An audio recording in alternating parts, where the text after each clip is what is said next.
John of Gaunt assassinated himself by accidentally jumping on himself from a great height. Well, what do you know? What do you know? I know that in 1411, John of Gaunt assassinated himself. We just told you that. Ah, but I knew it before you told me. Be quiet and go away. Oh. Well, what do you know? I know when I'm not wanted. Oh, for Pete's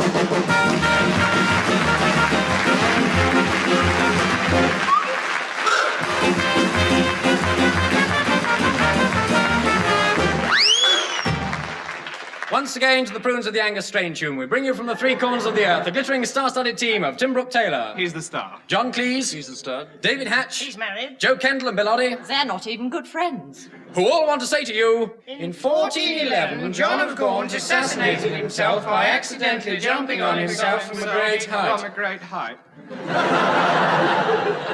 and...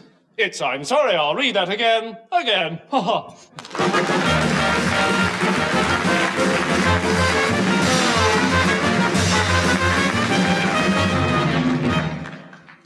Well, good morning and welcome to Lord's. I think it is a good morning, don't you, Brian? Oh, first class, yes. Peter? Yeah, jolly good indeed. Yeah. Most absorbing. Well, anyway, up here we all think that it's a good morning. Good morning. Good morning. Good morning. Brian? Good morning. Good morning. Of course, I don't think it's that good. No, not that good. Nothing to talk about? I don't think it's as good as the gin and tonic morning that we had on the second day at Headingley in 48. Brian? No, I remember that well. A good morning. Good morning. Jolly good. Well, there aren't many people here at Lord's today for the fifth day of the fifth test, although it is a good morning. What do you think, Brian? No, very few here this morning, Jim. Very, very few. Very, very, very few. Just us. Yes, just us. The three of us. All alone. So, up here, we all think that there are very, very, very, very few people to see the fifth day of the fifth test here at Lord's. Today. Today. Very few. But that's almost certainly because the fifth test finished yesterday. Brian? Yes, I think so. Peter? Oh, yes, jolly good. I'm sure there would be more people today if there was something to watch. Like cricket. Exactly. Or nude women wrestling in fresh fish. Quite right. So up here, we all think there's no cricket here at Lord's today. Brian? None at all. But we'll be up here commentating on everything else that's going on. As usual. And Dennis will be dropping in here occasionally to give us a quick drink. A comment. Well, at the moment, there's very little going on down on the field, so let's take a look at the scoreboard. There we are. Not much going on the scoreboard. Oh, I think there's someone in there. Good heavens, so there is. I think I saw a head moving in there. There's someone in the scoreboard. Someone's in there. Well, there's someone in the scoreboard. So let's all watch the scoreboard for a couple of hours and see if we can see him again.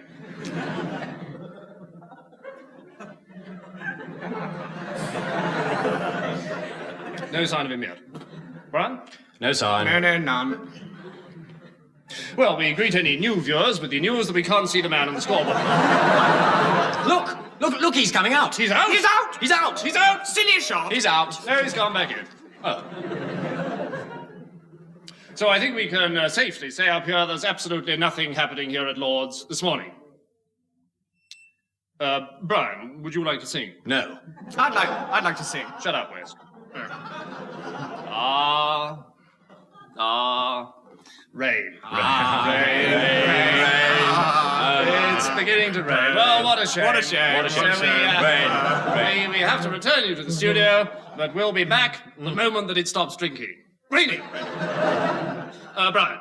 Gin and tonic. No, it's still on. Peter. Ginger ale. Square leg! Good morning. Good morning. Good heavens. Good morning.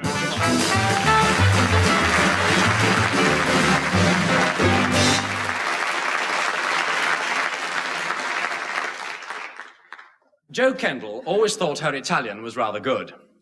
In fact, he was fantastic.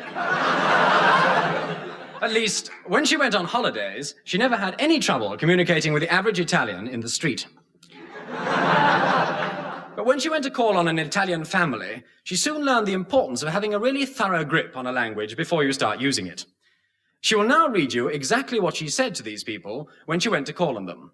She's got it all there in a letter from their lawyers. Good morning, Miss Mondadori. And good evening to your husband, Mrs. Mondadori.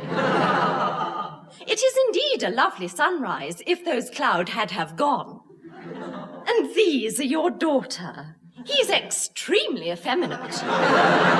That eye, and such brown hairs. Look! It has skin all over its hands. It's so big and overweight like its mother. Mrs. Mondadori, let me say again how overwhelmed I am to set foot at last in your hovel. Have a fag. It is good to be here, out of the bustle and hustle of the streets, where I can squat in this soft chair and go to pieces. Allow me, Mrs. Mondadori, to compliment your wife on her superb bosom. How exquisitely she has arranged them on the mantelpiece. I have in the jacket of my pocket a worthless surprise for Giovanni, your eldest bastard. Here it is, and I do hope it kills him. Well then, thank you once more for the cup of caffeine. I must sally forth again into the hurly-burly of Florence. But first, Mrs. Mondadori, allow me to handle you, the father of such divinely unexpected children. How it moves us in my bowel to leave thee, the madam of the most disorderly house in Tuscany. I hope I can do you the honor of blundering in again some day. Drop dead, and thanks again for nothing.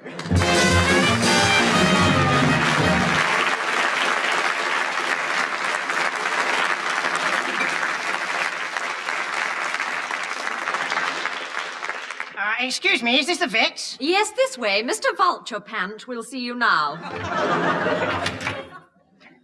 Come in.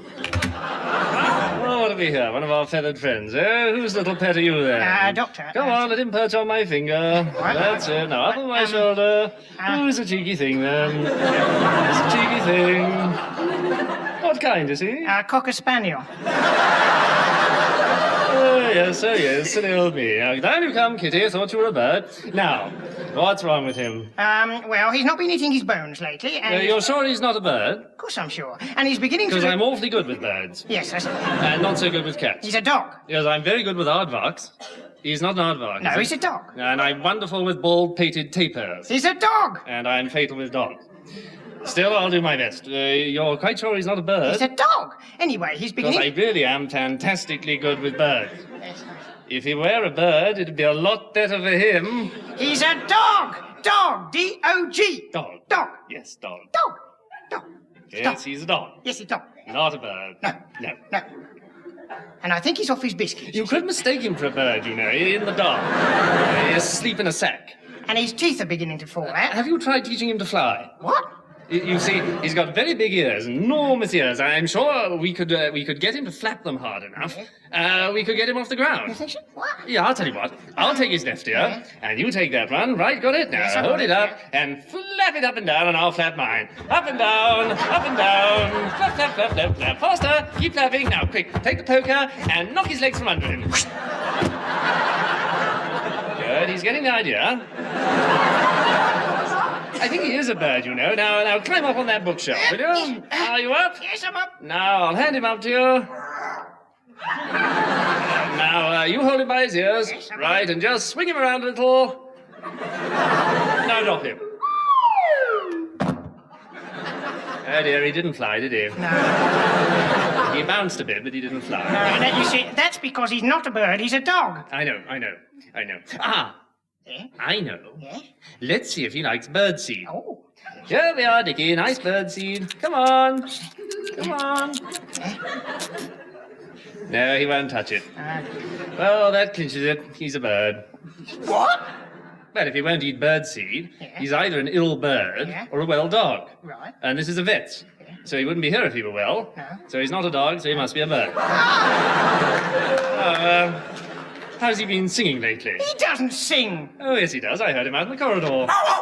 There you are. Hear that? That was a bark. Nonsense. Get him to do it again. Pull his tail. Go on. Ah, there you are. What purity. Hear those brown, mellow tones. Quite delightful. Brown mellow. Of course, he's got a sore throat, you know. I'm sure he could fly if he had a longer time to get going. All right. Open the window. This is the 7th floor. That's all right. Open it. Wider. Yeah? Good. And out he goes. Oh, see him hover. You see him hovering there in midair? Oh, no, you should have let go of the lead. That's better. Oh, there he goes. Is he a bird? Is he a dog? Oh, he's flown away. Now we'll never know.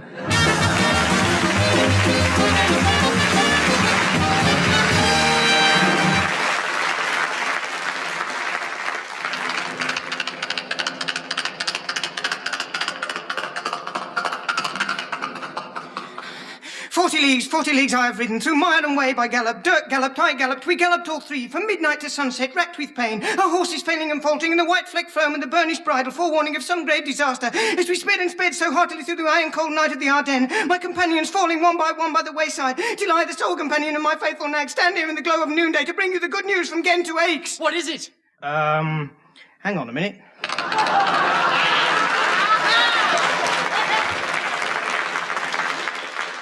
Time now for a song. And who should be singing it for us but John Cleese? Anybody should be singing it from Be that as it may, here he is. John Cleese and the Loving Pruneful with the Ferret Song.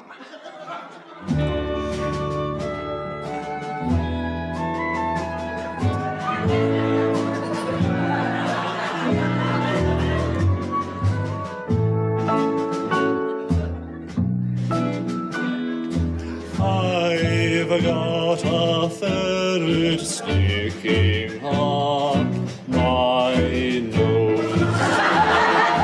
He's got a ferret sticking up his nose. How it got there I can't tell, but now it's there, it hurts like hell. And what is more, it radically affects my sense of smell. Sense of smell. I've got a ferret sticking up my nose. It pokes its head out every time he blows. I can stand it for a while, although it's absolutely vile. It's not as bad as last week when I had a crocodile. I can see a bare-bottomed mandrill slyly eyeing his other nostril. I really don't know what to do, but if it jumps inside there too, I shall be the proud possessor of a kind of nasal zoom. A nasal zoom. I've got a ferret sticking up my nose. It starts singing when he wears his full clothes. I can almost stand the noise, but at parties it destroys my hardened and carefully cultivated social poise. I've got a ferret sticking up my nose. Worst of all, it constantly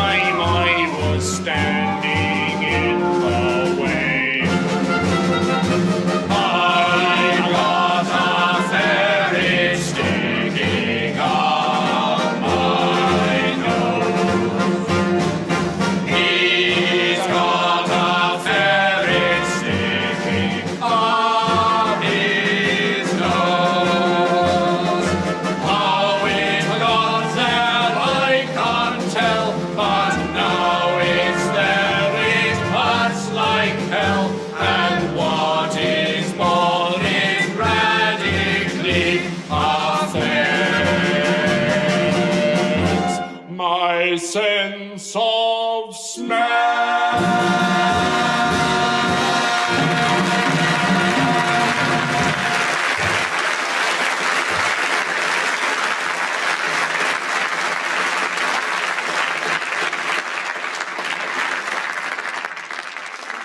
Some time ago, we joined 3 4-month-old babies outside a supermarket and eavesdropped on their conversation. Today, we find one of them, Johnny, alone in his pram outside the same supermarket when Rupert and his mother unceremoniously join him. You wicked, evil little git! You sit here quietly or I'll smash your face in!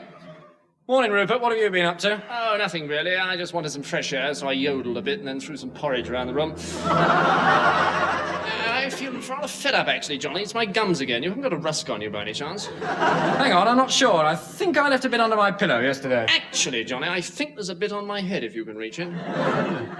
Tom. Is your old woman making you feed yourself yet? Because mine is. Good Lord, no. What cheek. Are you standing for it, Rupert? Well, I tried non-cooperation for a few meals and I just starved. Of course, the old man was being very tough, stupid, great idiot. Yeah. He stood there stuffing it in himself as a sort of demonstration effort. And then he puked. Well, I'm not surprised, the muck we get. Actually, talking about puking, Johnny, I'm a bit worried. My old lady's sick every morning, and she says it's because she's having another baby. Well, I've been sick every morning for weeks. I mean,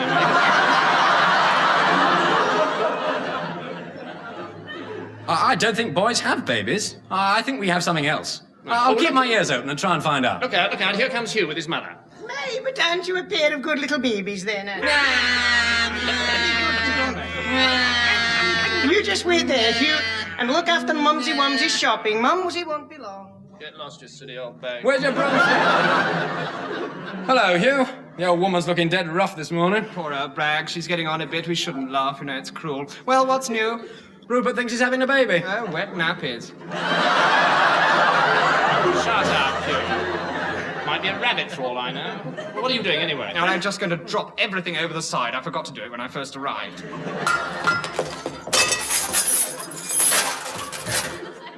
That was fun. Hey, look what I found, a bunch of tulips. She loves me not, she loves me not. Honestly, sometimes I can't get in my pram for shopping. I think I'll have a clear out too. Look at this. Orange juice. That can go for a start. What's this? Honey. Hey, wait a minute. I like honey. She loves me not, she loves me not. Hey, Johnny, I've been given a super walking doll. It's called Bonzo, and it's all furry, and it rushes around the room making funny noises. That's a dog, you fool. Oh, I thought it was Dad who was eating my rusk. She loves me not, she loves me not. I see. Shut up. Shut up, for Pete's sake. Here comes the vicar. Plan B. Daddy! Daddy! It's all right. It's all right. That shifted him.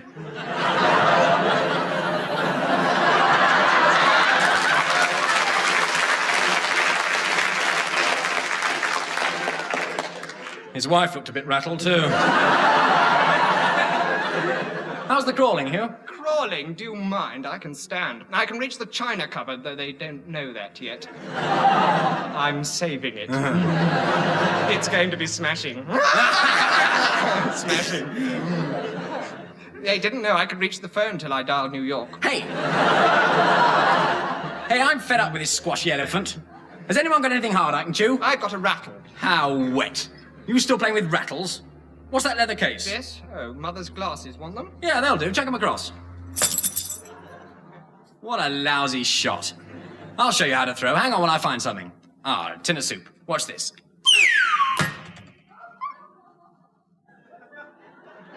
Are you all right, Hugh? Hugh? Are you all right? Oh, well, he said he wanted to snooze. Hey, his pram's moving. That stupid old bag must have forgotten to put the brake on. Look out!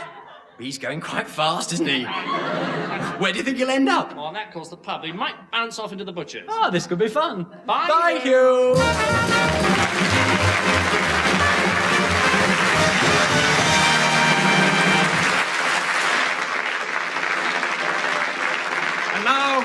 And now part one of our adventure serial, The Curse of the Flying Wombat.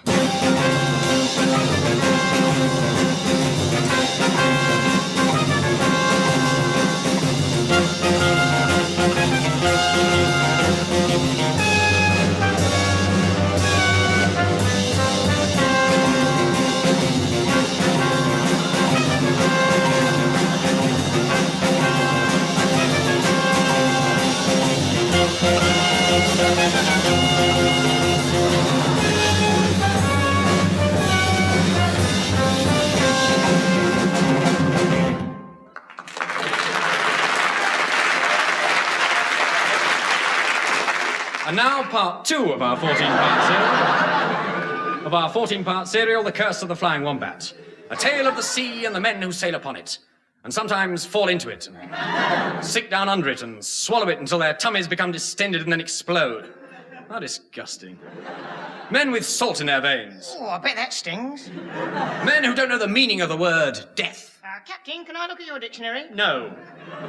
Our tale begins in London. The time is 1850, or in other words, 10 to 7.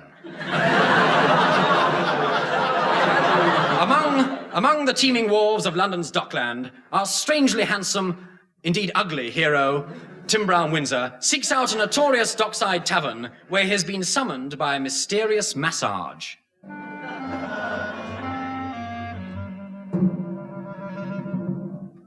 Ah, this looks like the place. The Puma and mowing machine.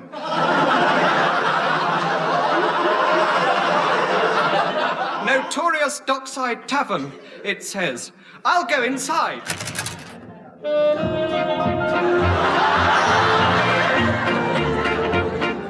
Good evening, sir. Have you a reservation? No, I have been summoned here by a mysterious massage. But wait a moment. What's that evil-looking crew sitting over there? They look, to me, like a press gang. Yes, sir. They're from the Daily Ferret. Well, I don't care much for the look of them. No, sir. They're not really my type either. Well, bring me a pint of grog with just a dash of glue. I need a stiff drink. Very good. Nice of you to say so. Ah, belay there, young fella. Weren't you and me messmates aboard the Saucy Ferret? Didn't we serve together in the China Seas? Aye, and swipe me buckles. Wasn't it you who saved me life that time you was rounding the Cape of Good Hope at the height of the monsoon? No, I'm a chartered accountant. It must have been my wife. But surely you remember me, Old Hatch. Or fairly old Hatch as I was then. No, but I knew a boy at school called Martindale. The same! Well, drink up, me bully boy, for old time's sake. Wait a tick. I feel strangely sleepy of a sudden. I'm not boring you, am I? My drink, it's been drugged. How do we know? It's fallen asleep. 'Tis true, and 'twas me as did it. I'm sorry, lad, but 'tis the only way we can get a crew for our vessel, the Flying Wombat. My eyes are heavy. Ha!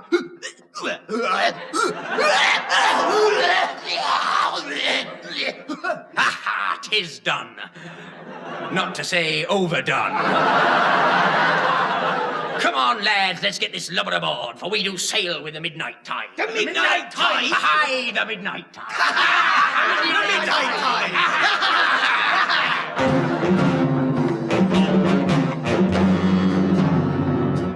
When I came to my senses, I found myself in the hold of the Flying Wombat. Struggling out of its clutches, I went up on deck and decided to look round. I'm a little plump anyway. At the pointed end of the ship, I found Old Hatch, the first mate, addressing the crew. Right then, me bully boys, I'd like you to meet young Jim Ladd, the new cam boy. Hello there, darlings. Here, that bain't be no cabin boy, that there be do be, that been be do it do are. Indeed, and what's more it is, Aye. yes, a feminine female woman of the opposite. 'Tis well known that it do be terrible bad luck to have a young woman on board a ship like this. 'Tis only bad luck for the young woman. Ah, you may laugh. Thank you.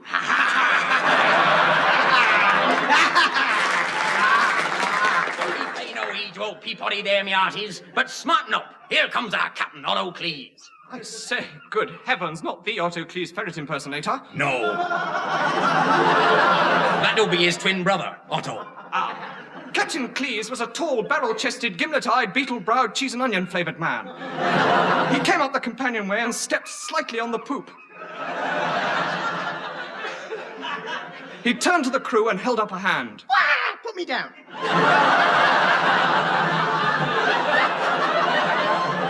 The crew fell silent, then they got up again noisily. The captain spoke. Righto then, chums. Now we sail at midnight on a voyage to the other side of the world in search of adventure and romance and fish. I know I can depend on you, my toccarines. Aye, my toccarines. Your what?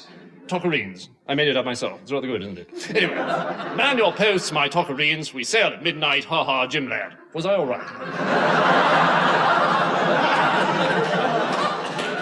But as the the Flying Wombat prepares to set sail, in a little hovel by the docks, the sinister owner of the kosher Chinese laundry, Casey O'Sullivan, receives a visit from Masha Wilkins, one of his underlings. Who's that? Who is it? Who is it? Who's that? Who is that? Oh, it's me, boss, one of your underthings. No. Underlings, not underthings. That's right, it's me, Masha Wilkins. What's the news? Well, I found out what you wanted, and it's enough to send shivers up your spoon. Your spine, you fool. Your spine. Oh, well, the Flying Wombat sells at midnight, little knowing that we are in hot pea soup. Pursuit, you fool. Pursuit. We're in hot pursuit. Oh, Yeah, dear. boss, do you think they'll get to you-know-where and find you-know-what before we do? I think not. You see, I took the precaution of putting a bomb on board the boat. Time to go up at 12. Oh, so when they sail out of the harbour, the fuse will burn down, and then, bim, No. Beam. burn. Boom. Oh, boom. Meanwhile, on board the Flying Wombat. I say, Tim, darling, Yes, Jim lad. look what I've just found in the hold. I say, that looks like a bomb. Time to go off at 12:30. That's what I thought. Do you suppose it could be? I wonder.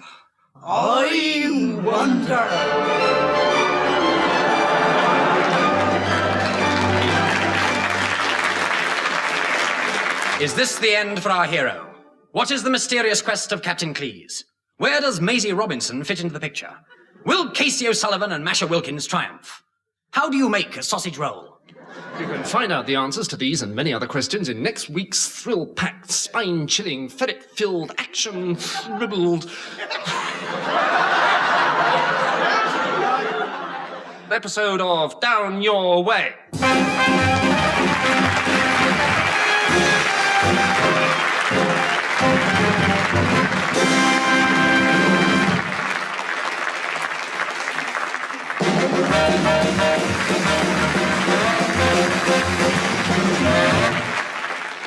So once again, the Angus Broom tune brings to a halt. I'm sorry, I'll read that again.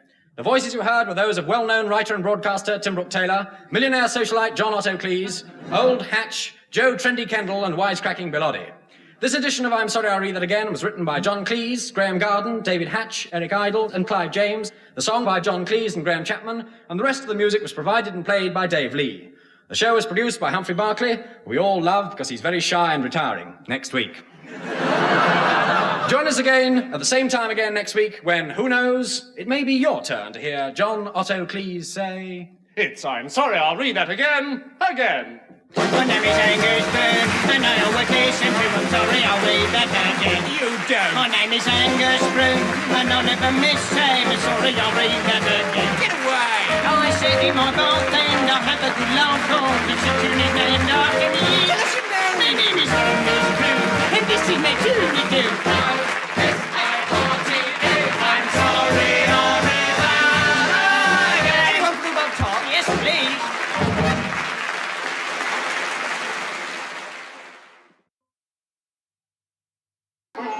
Good evening. I am happily talking to you this evening by the radio microphone in my mouth, and I wish to tell you about my instrument, the sitar. There is a very, very ancient and beautiful old legend, which I wrote, about the creation of the sitar, which I'm afraid I cannot repeat on the BBC because it is highly salacious. This legend is called An Illustrated History of Whipping Throughout the Ages, including Wales, and will be sent on the plain cover for 15 guineas. People are always saying Indian music is not easy, but it is not true. On the contrary, it is very, very difficult. This is because the Oriental has a peculiar sense of time, due to the lack of clocks in the East. For instance, back home in Barnsley, we play music in this time. And 1, 2, 3, 4, 7, 13, 9, 11. And 1, 2, 3, 4, 7, 13, 11 and a half. 26 and 2, 15, 9, 13, 12, 16, 3, 9 and 1. And so on for 4 days. I should like to play now a piece for sitar, guitar, tabla and glockenspiel in 3 movements, up, down and across. With a time interval of 20 minutes for dinner.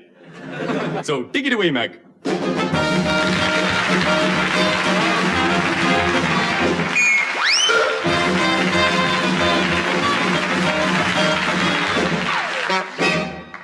Angus Prune tune, we once again bring to the microphone the friends of Angus Prune. Tim Brooke-Taylor, John Cleese, David Hatch, Joe Kendall and Bill Oddie. And after that, there's only one thing to say. It's I'm sorry, I'll read that again. Ah.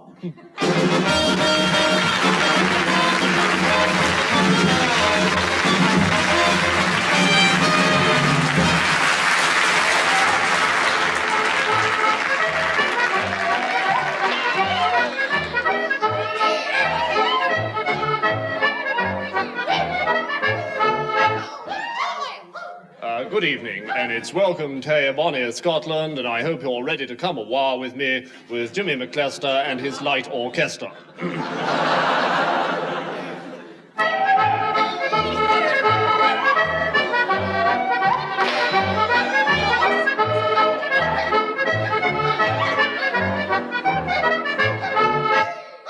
Archie and and very nice too. Well, here in the Temperance Hall, Kilferret, Glasgow, we've just started the programme with a gay McTavish. Oh, you cheeky wee thing. Written by Jamie McClester, especially for money. And jolly ethnic it is too. And now we have Angus McProonpoddy to sing for us that lovely BBC Scottish song, The Gordons A say muckle tay the lassie o his ee. When but a wee laddie I was so small, my mother would cuckle me unto the floor. She cuckle me fine and she cuckle me reet, but she stopped cuddling new that she's under 6 feet. We are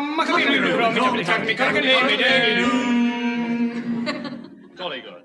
My father was such a delicious man. He took him a lassie for the turn of our bun, but her brother was foxy and so brocious strong.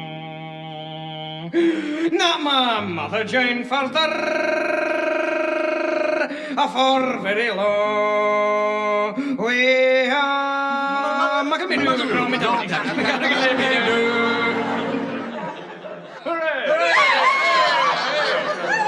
And I would like to say hoots ma noir with you and the tang of the heather, but I find the whole thing much too embarrassing. But it is jolly colourful here tonight in Kilferret Hall with the plastic kilts and paper heather and polythene haggis and all the other BBC Scottish things.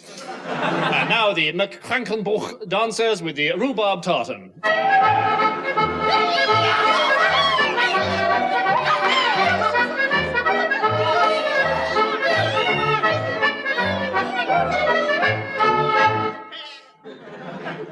Who says they haven't got a culture?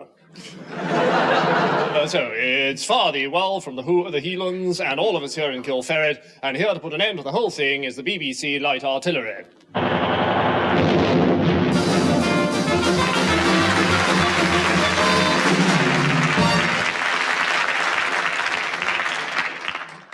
Good morning, Miss Bedsock. Morning, Mr. Prune. My mail, Miss Bedsock. On your desk, Mr. Prune. Miss Bedsock, Yes, Mr. Prune? why aren't you wearing a skirt this morning? Oh, there it is. Yes, Mr. Prune. Mr. Rothwell will be in at 10, sir, and Mr. Bondage at 11. Miss Bedsock, Yes, Mr. Prune? isn't it time we stopped playing games with one another? Mr. Prune? Don't you think this farce has gone on long enough? Mr. Prune? Haven't we spent too long over this ridiculous pretense? Mr. Prune? Would you mind terribly if I called you Rosie? After all, we've been married 14 years. Even our children are beginning to talk. Well, it's natural for 2-year-olds. But it would be better out in the open. It always is. I don't mean that. I mean about what you mean. I mean about what I mean. Rosie, Angus? take a letter, Miss Bedsock. Damn it, you know I love you. I know we agreed we wouldn't let marriage ruin our business relationship or interfere with our export drive. I know we said we wouldn't let sex come between the paper clips and the stenography of life. But damn it, I love you, I love you. Where do you want that sent, sir? That wasn't my letter, that was my love, my love. Mr. Prune, if you insist on bringing sex into business, I shall have to get off your knee. All right. To the President of the Board of Trade, our reference, the P of the BOT, sir. It has come to my attention, I love you, from our letter of the 21st, where you said, are you comfortable, my sweet? That the tariff rate must be altered. I can only say your knees are nice this morning. We must expand our growth rate. Darling, our rate of exchange can be stepped up if you, with your wonderful legs, are going ahead as planned. What are you doing for dinner this evening? I trust we shall meet shortly. I love you and want you. Yours sincerely, Angus Prune. That was the nicest thing you've ever said to me. That was a letter. They're very friendly at the Board of Trade. Oh, Rosie. Please, Miss Bedsog. Miss Bedsog, it's time we moved into the same bedroom. Mr. Prune. You should have got over your nervousness by now. It's 14 years. Do you think Garth looks like me? Yes, he's your son. How? Mr. Prune, this is unseemly. I can't sleep with my boss. But it was all right before we were married. But you weren't married then, and I was your personal secretary. But you're still my personal secretary. But you're a married man. Think of your wife. It's another man, isn't it? One of my employees. You don't have any employees. It's not the IBM machine. No. Is it the managing director? Yes. But I'm the managing director. Yes. I'm leaving you, Angus. I'm going away with him. I've told him about us. We're finished, the pair of us. I'm going away with you. How does he feel about this? I don't know. Well, ask him. How do you feel about this? I don't know. He doesn't know. Well, that makes two of us. Aren't you jealous of him? Should I be? Yes. Yes, I'm jealous. I'll kill him. Oh, Angus, don't do anything silly. There. I've killed him. But you're him. Oh, dear. Take a will, Miss Bedsop.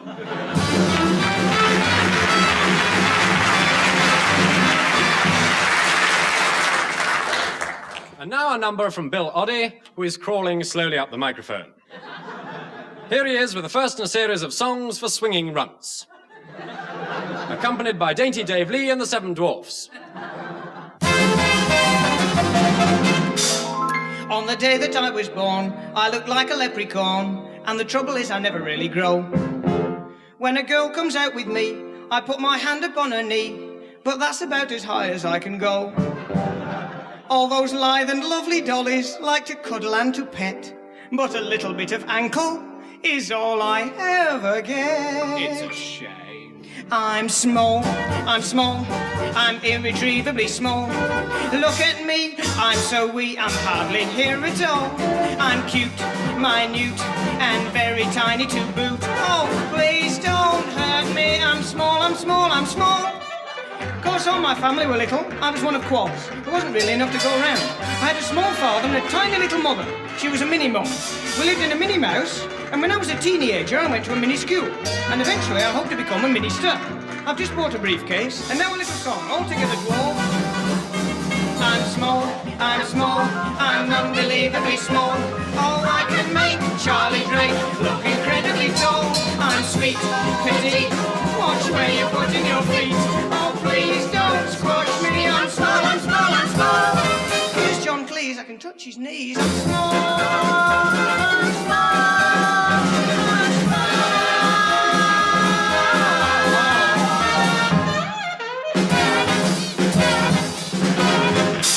What a silly song.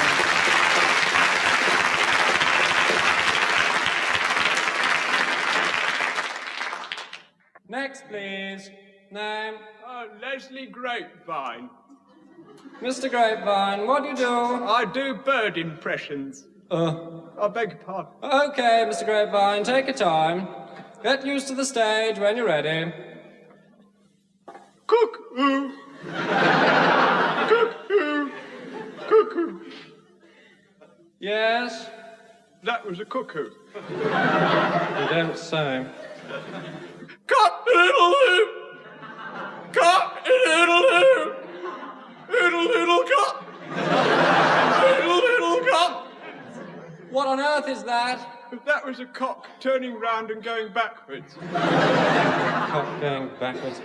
Mr. Grapevine, do you do anything else except bird impressions? Well, I do animal impressions. All right, well, let's have some animal impressions then.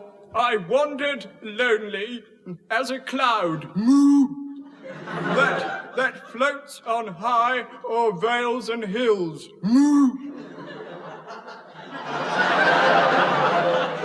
I thought you said you did animal impressions. That was a cow reciting Wordsworth.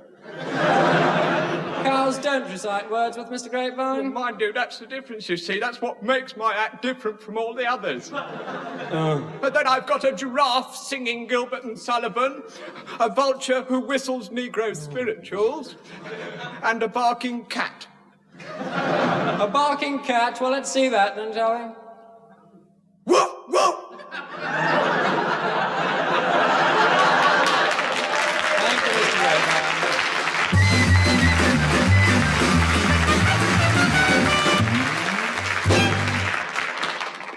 How well I remember those languid summer days I spent in the hot clutches of Timothy.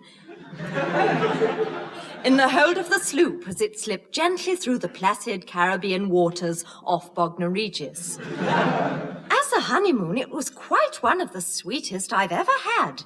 And we kept discovering exciting new things, like the 15 stowaways, and the broken rudder, and the running water underneath the floorboards. How well we got to know one another's ways. First I learned his ways, and then he learned my ways. I never knew there were so many ways. How wonderful it was to be alone at last with no one to see us, except the 15 stowaways, who were sharing our bunk. But we were never bored for a moment. First, Timothy would never be bored for a moment, and then I would never be bored for a moment. And 3 times we were never bored for a moment once. I even found Timothy one day fly fishing with the zip from an old pair of trousers. He's not much good at fishing, but I love him. He's not much good at that either. But he's good for a laugh, and we had several at his expense. We didn't lose many people overboard, just 2 waiters and Timothy. This was inconvenient, yes, but luckily we had a spare set of waiters. Timothy's not much good at swimming. First I failed to save him, then the 15 Pakistani stowaways failed to save him. Then we all failed to save him together. How well I remember those languid summer days I spent in the hot clutches of 15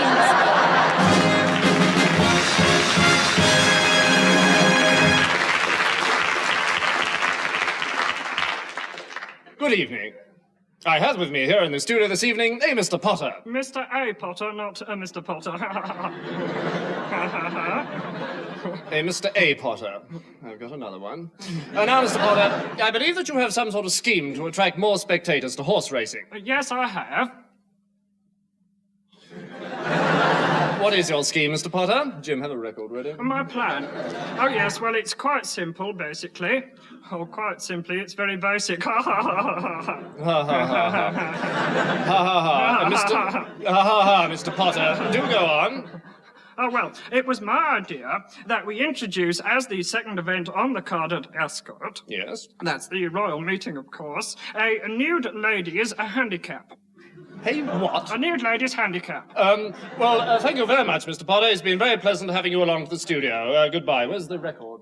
Well, get one. A nude ladies' handicap involving some 19 nude ladies. Yes, thank you, Mr. Potter. Well, I think we've heard enough to get the general idea. Thank you very much indeed for coming along. The net. Get the net. And they start off fully clothed in evening dress with tiaras and all the other accoutrements of nobility. Well, the chloroform then.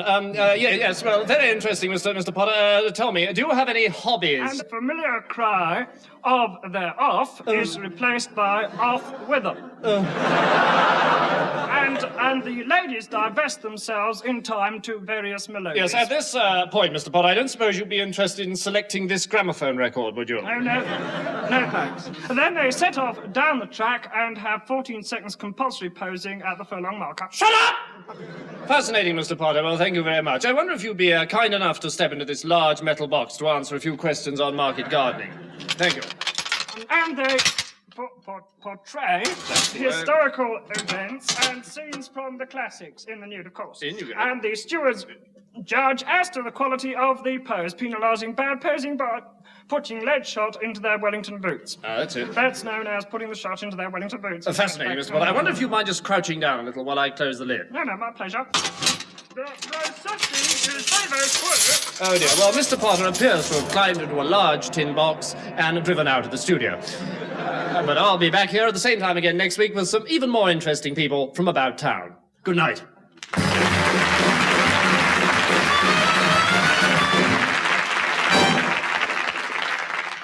Now here's Dave Lee, Dozy, Cheeky, Mick and Titch. And we all know who Titch is.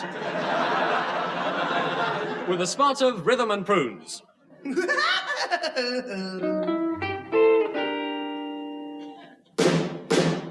My mom, I had lost my dad. My home had just gone mad. It's never been this bad before.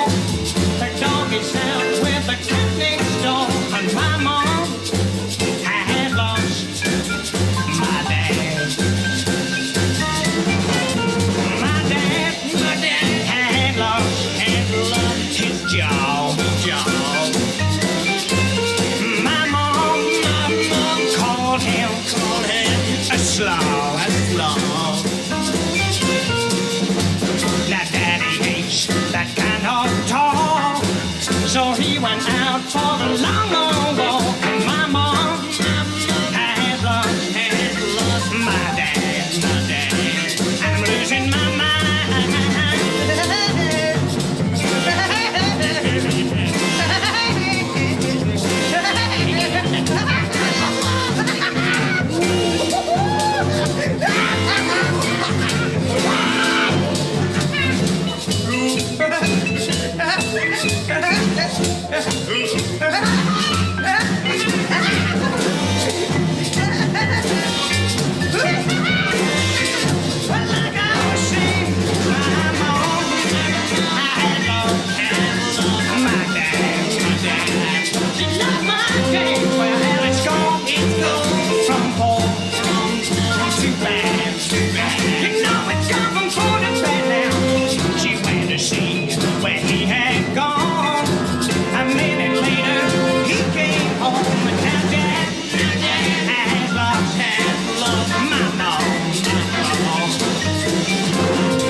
And now the moment you've all been waiting for.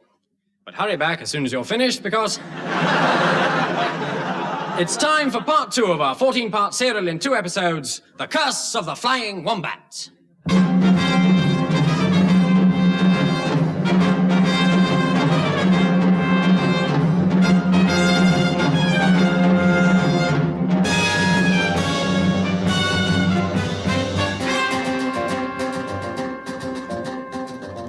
Last week, we left our hero, Tim Brown-Windsor, aboard the Flying Wombat, captained by the mysterious Captain Cleese.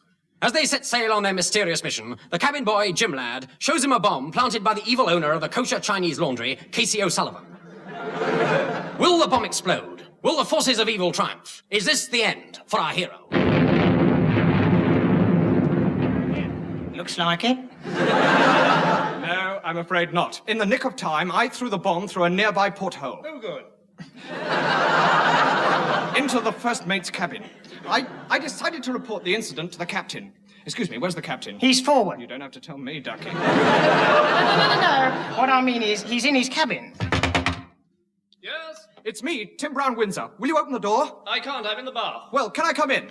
All right, but you'll have to use your own soap. Captain, we are in great danger. It's all right. You can trust the crew not to talk. And now I must leave you. Captain, why are you putting a dog collar and lead on that seagull? Well, I'm just going to take a turn round the deck. That's not very funny. No, it's the albatross that has the sense of humour. Captain Cleese, tell me, what is the real purpose of this trip? Well, I can tell you, but in the strictest confidence. Now listen. There's a little yellow idol to the north of Kathmandu. Good grief. There's a little marble cross below the town. Isn't that where a broken-hearted woman tends the grave of Mad Carew? Yes, and the yellow god forever gazes down. Now, the point is... He was known as Mad Carew to all the subs at Kathmandu, you know. Really? Well, our mission... He was hotter than they felt inclined to tell. Yes, our mission... He was worshipped in the ranks for his something pranks. Would you allow me and to... the Colonel's daughter smiled on him as well. Be that as it may, our object is to retrieve the green eye of the little yellow god. Unfortunately, an unscrupulous crook is on our trail, and we must get to Kathmandu before him. Now, just sign this contract to appear in my next film. Why? I just want to put you in the picture. Thank you. Meanwhile, back at the kosher Chinese laundry. Yeah, boss, the bomb didn't work. I know it didn't work. It's Well, stupid. how are we going to stop them getting their hands on the green eye of the little yellow dog? No, little yellow god, you twit. God, not dog. Oh, what a pity. I like little yellow dogs. I once had a little yellow dog licence. Yeah. I did have a dog, but he was called Spit. No, you mean Spot. No, I mean Rover. Yeah. Spot was my grandfather. Never mind. Let's go after them, come on. Yeah, and when we catch them, we can hold them up to bun point. No. You mean gunpoint. Gunpoint, not bun point. But I haven't got a gun. Oh, well, in that case, you'll just have to use a bun. Try and bluff them. Yeah, we'll puff them. To Kathmandu. What? Yeah, no. Yeah, you've got it right. Oh, no, I was trying to say Wimbledon. The Kathmandu. While Casey O'Sullivan and Masha Wilkins plot in the laundry, the crew of the Flying Wombat carouse in between decks. Ha! Splice the main brace, belayed here, all into you. You scurvy then, lovers. Heat up, mateys. Ha! Pass the maggots. And another pot of seagull jam. Eat up, Mr. Brown-Windsor, sir, you rat. Could I have a clean spoon? A clean spoon? You use your hands for jellyfish custard. Bosun, a toast. A toast. Mateys, I give ye Schopenhauer. Schopenhauer, long may he think. And now a toast to our journey's end, Kathmandu.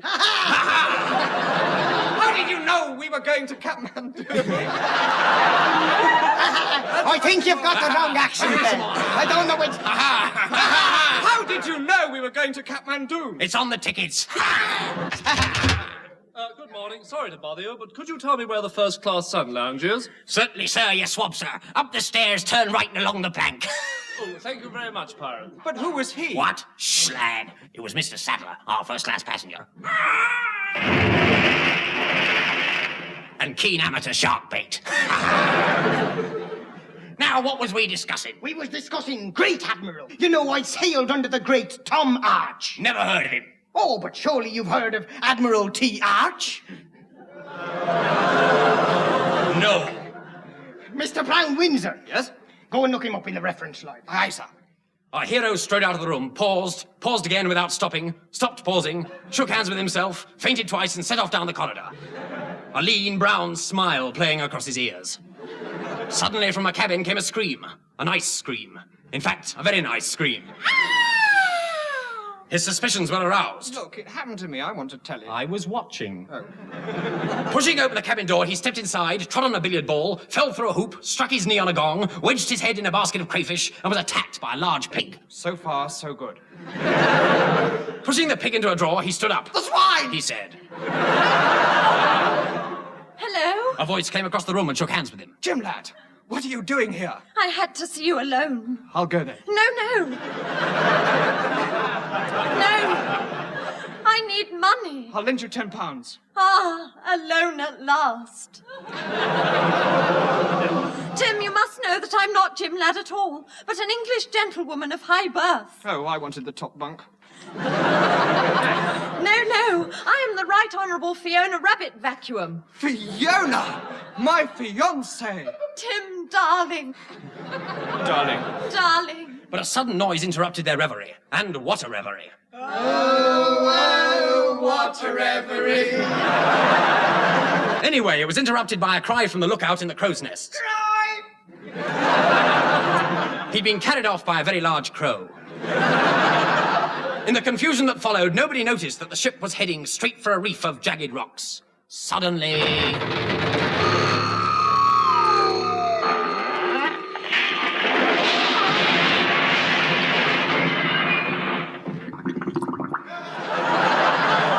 What was that? You may well ask. We've struck the rocks. I told you it was bad luck to steer straight onto the rocks. Take to the boats!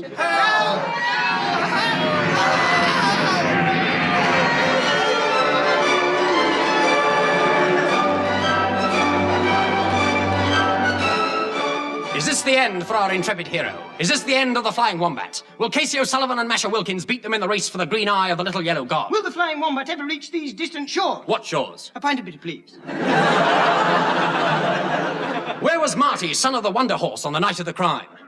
Anyway, do try to listen next week to this jolly good serial, and we'll probably be doing episode 4 or 3. No, episode 3, that's it. And it might be quite exciting and quite good, so do try and hear it.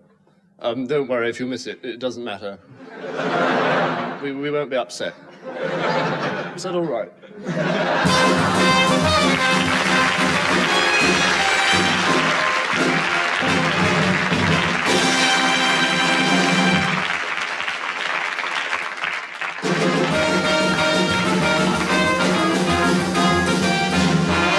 And so the Angus Prune Tune brings to an end another Puma-ridden edition of I'm Sorry, I'll Read That Again, which was written this week by Graham Chapman, John Cleese, Graham Garden, Eric Idle, and Peter and David Lund.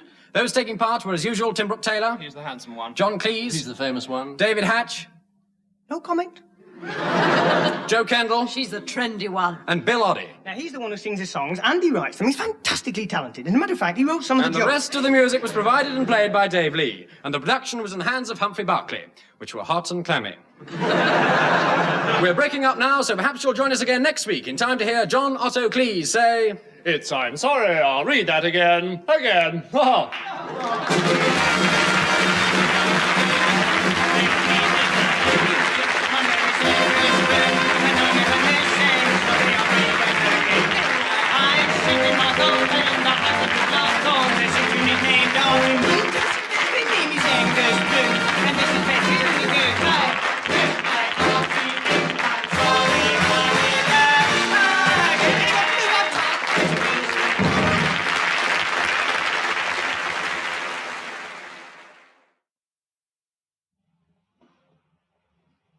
My goodness, this is a terrifying place. Just look at the steam rising all around us. The very air is scalding and the atmosphere heavy, saturated. Cauldron of boiling moisture, clammy, unhealthy. Surely no man could live here. And listen, through the steam and heat, the air is shattered by weird, unnatural cries. I want another slice of the rhubarb tart. I want another lovely slice. This can only mean one thing. Yes, it's John Cleese's bath night. And we're very lucky to be in his very bathroom. And very bathroom it is, too. Now, I know he's in there somewhere. John! John! You! Let's just feel around in the mist.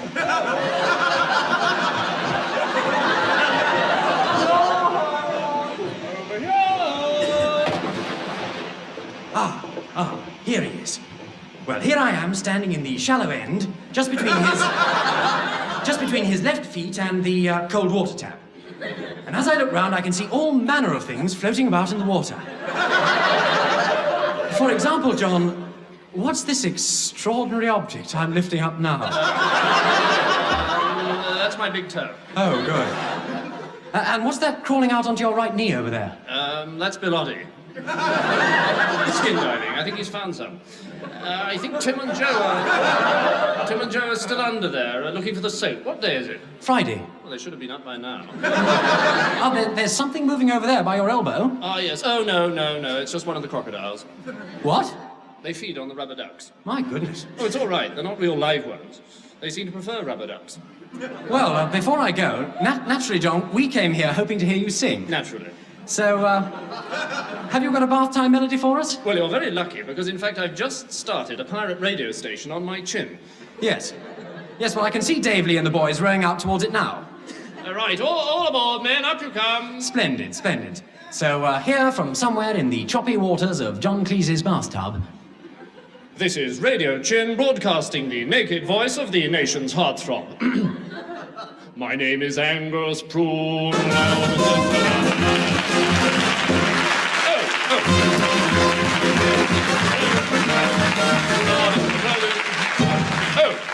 And with the Angus Prune tune, we bring once again to the microphone Tim Brooke-Taylor, John Cleese, David Hatch, Joe Kendall and Bill Oddie.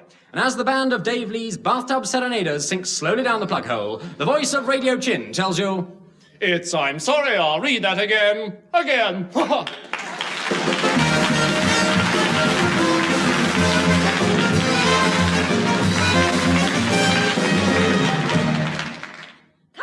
Children, we'll start with this room here.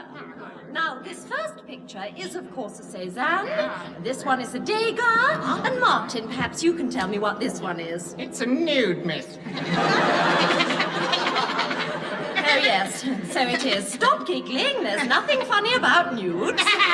Now, I want you to look closely at this one. Not that closely, Henry. Miss, I was only looking at the soft, silky, sensual texture of the paint. You'll find the textures just the same on the arms, so will you look at those? Now, I want you all to look at the proportions. Wow! That will do, Martin. Martin, what are you staring at? This picture, miss, it's all bust. Broken Martin, not bust. Oh. I see what you mean, yes. Please, miss, why aren't they wearing any fig leaves? Oh, well, that's because it's autumn. Now, Henry, perhaps you can tell us what the next one is called. That's called Lunch on the Grass, miss, by Manet. What are they doing, miss? They're having a picnic, Henry. Why have the ladies got no clothes on? Well, they probably felt a little hot, Martin. Well, why are the men wearing clothes, then? Oh, are they?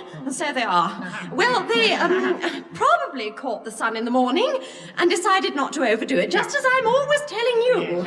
Now, what's the next one? Oh, dear, the rape of Persephone. It's another hot picnic, miss. Yes, Henry, you're quite right. That big, fat, hairy man doesn't seem to mind whether he catches the sun or not, miss. No, Martin. But he seems to mind whether he catches those hot ladies. That big, fat, hairy man is Bacchus, the god of wine. Why is he running after the hot ladies, miss? Probably to tell them that lunch is ready, Martin. They don't look as if they want it, do they, miss? No, I don't think they do, Henry. They probably had late breakfasts. Now, let's have a look at the next picture, shall we? It's another hot lady, miss. So it is. Oh, she looks a bit like you, miss. Oh, there is a certain resemblance, I agree. They've obviously used someone who looks like me. You've been framed. Oh, look, miss, it's painted by Mr. Gately, our art master. So it is. What a coincidence. It is you. Look, the hot lady's wearing your gym shoes. And nothing else. Oh, dear. Were you having a hot picnic in Mr. Gately's room, miss? No, Martin. Look, children, if you all promise to be good and not say anything about this to anyone... Yes, miss? I'll take you all to a strip club. Thank you, miss.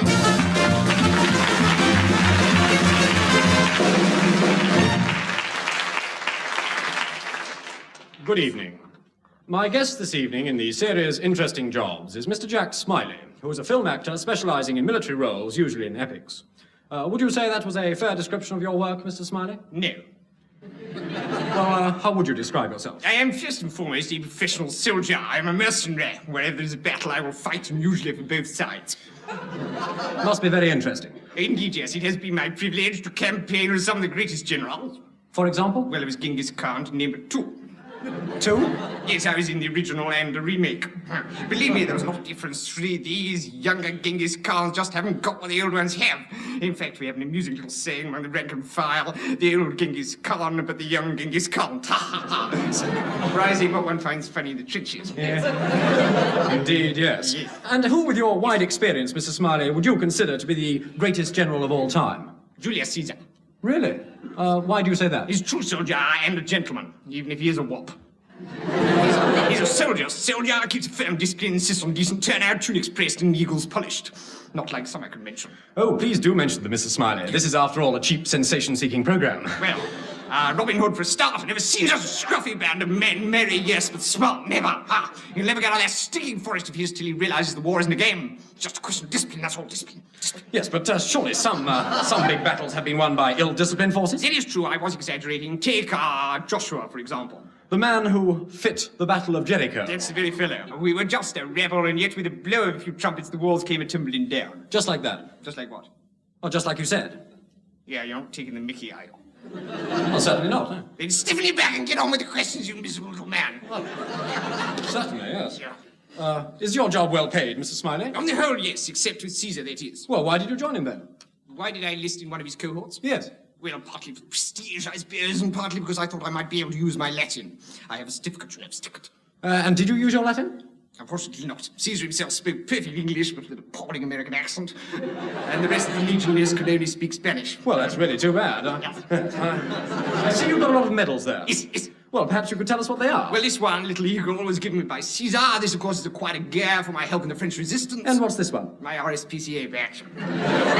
Before you go, Mr. Smiley, perhaps you could tell us the name of your last film. Well, let me see. That was a bit of a departure for me. It was called Harlow. Harlow? Surely you mean just Harlow? No, Harlow. Who's your lady friend? It was a musical. I see, yes. Well, that's all from Interesting Jobs. Next week, I shall be talking to Ivan Smokovich, the Russian lady shot put champion. Good night.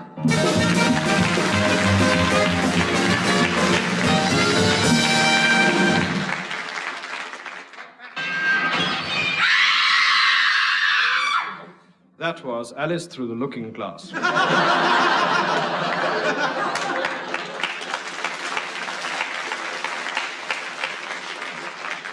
And this is David Hatch. The BBC recently had to face a major crisis. As always, the problem was met with speed and urgency at top level. Welcome to this BBC board meeting. In fact, this very board meeting. Now, I'm afraid I have something very grave and serious to tell you. You have to know sometime. You see, the fact is, well, there really are such things as pirate stations. Yes, I know. We told you it was our little ruse to give you a sense of competition. But we've been found out. The fact is, one of you, someone who should have known better, has been listening to them. Twice. He has, of course, been instantly dismissed. Mr. Crabfoot will be your new Director General. I know previously we've been able to ignore them, but now that we have to accept that they exist, of course, we have to have a policy. And our policy is to ignore that they exist. We'll carry on and take no notice, and perhaps they'll go away. And finally, I'm pleased to announce that we shall all shortly be moving into new headquarters. The boat leaves Margate Pier at 10 o'clock next Tuesday. Now I declare this meeting closed and ask you all to sing number 169 in the BBC handbook. Mr. Roddy, please. Do you crave to make a fortune from commercials? Yes. No. Do you long to be a television star? Oh, yes. No. Who wants to handle dirty money? I do. Not us. And who is quite contented as they are? We don't look for fame or fortune. We don't look for great success. But ask us if we're happy. Are you happy? And we have to answer. Yes? Yes, 'cause we like like a working for the BBC. The BBC, the BBC. I'm telling you, we like a working for the BBC. I'm working for the BBC. See? We like working for the BBC. The BBC, the BBC. It's lovely. We like working for the BBC. I'm working for the BBC. You can keep your Bridget Bardot. You can keep your Lola Brigida.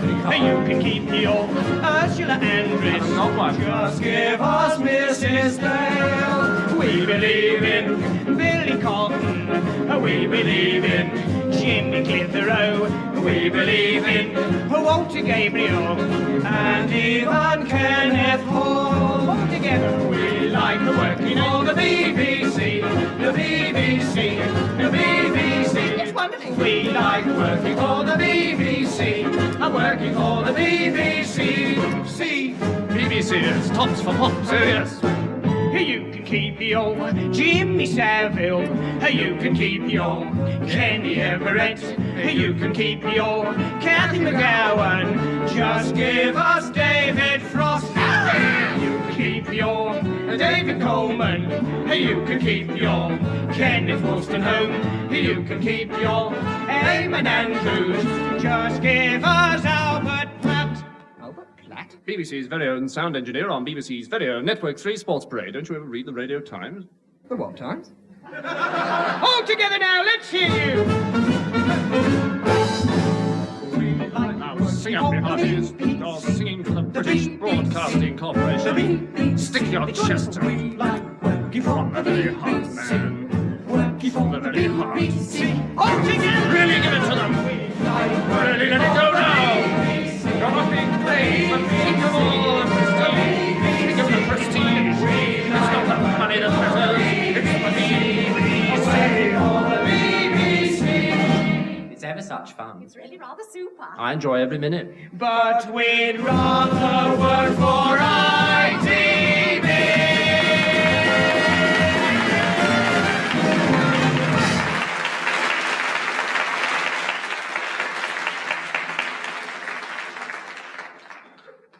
Good night, darling. Good night.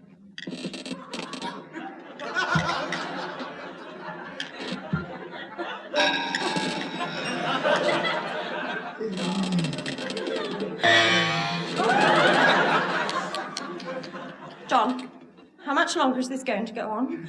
This lying awake at night, tossing and turning, talking and arguing, never knowing what you're thinking. What's on your mind, John? Why can't you sleep? Why can't you rest?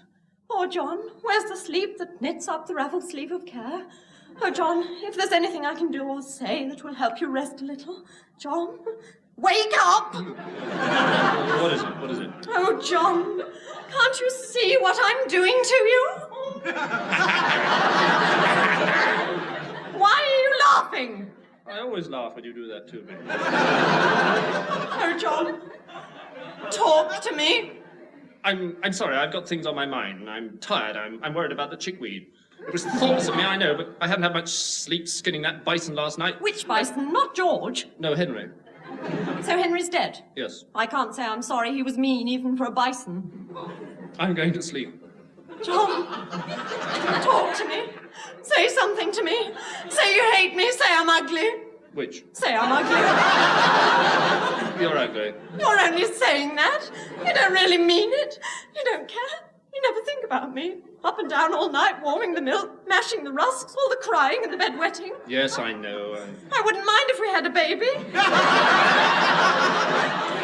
Well, I'm sorry, but I prefer bisons. Good night. John, what's happening to us? I know you know. You know? Yes. Oh, God. John, Yes? what do you know? Well, I could be wrong. You mean about me and Nigel? Oh, I was wrong. I thought it was Rupert. You're right, it is Rupert. I can never remember names. Anyway, I do know about last Friday. Last Friday. Yes. He was in my bed, wasn't he? How did you know? He kept pushing me out. You mean you were there too? You didn't even notice? Oh, God. Well, you've been having your little bit of fun, too. I noticed the lipstick on your cheek, and I suppose it was you who took my mascara. I was playing circuses. All right. But I've something else to say. I don't want Mother in the front room any longer. But Mary... It's no good. You've got to bury her. But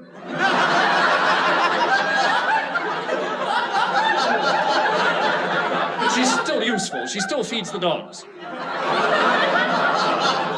No, they haven't touched her for weeks. But Mary, can't you see? She's not my mother. Well, she's not my mother. Oh. Mary, Yes? what's your second name? Cleethorpes. Oh, I'm terribly sorry. I seem to have made some sort of silly mistake. Look, I'm awfully sorry about this. It's a terribly silly mistake to have made.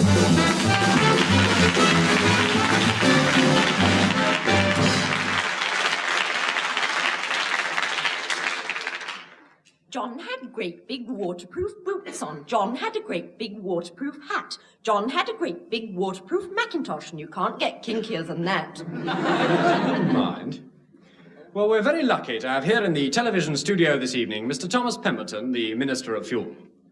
Good evening, Minister. Good evening. Minister, you've been in Germany this week studying new coal-face methods. Yes, I've been in Germany. Do you think you've learnt much that will be of help to British coal production? Well, it's very difficult to say at this stage, but it does look as though in the... Good heavens, my foot's dropped off. I beg your pardon, Minister? My foot's dropped off. Look, there it is under the table. It fell off. Will it screw back on? Of course it won't screw back on. Your foot doesn't screw on, does it? No. Could we have the camera round on the minister's foot? Keep the bloody please? camera away from me. I don't want people staring at it. Yes, but Minister, how did it drop off? I don't know. It's never happened before. It just fell off. Oh, there goes the other one. Oh, both my feet are dropped off. Oh, both of them. The minister's falling to pieces. Why did this have to happen on television? Look, get some sticky tape. Minister, how do you feel about falling to pieces? My thigh's fallen off. Minister, is this your knee? Of course it's my knee. Get a box. Put me all in it. Don't lose any of the bits. What new mining methods seem to increase I'm production? falling to pieces. Help. A sticky tape. Help. Help. Oh, dear. This would have to happen in my interview.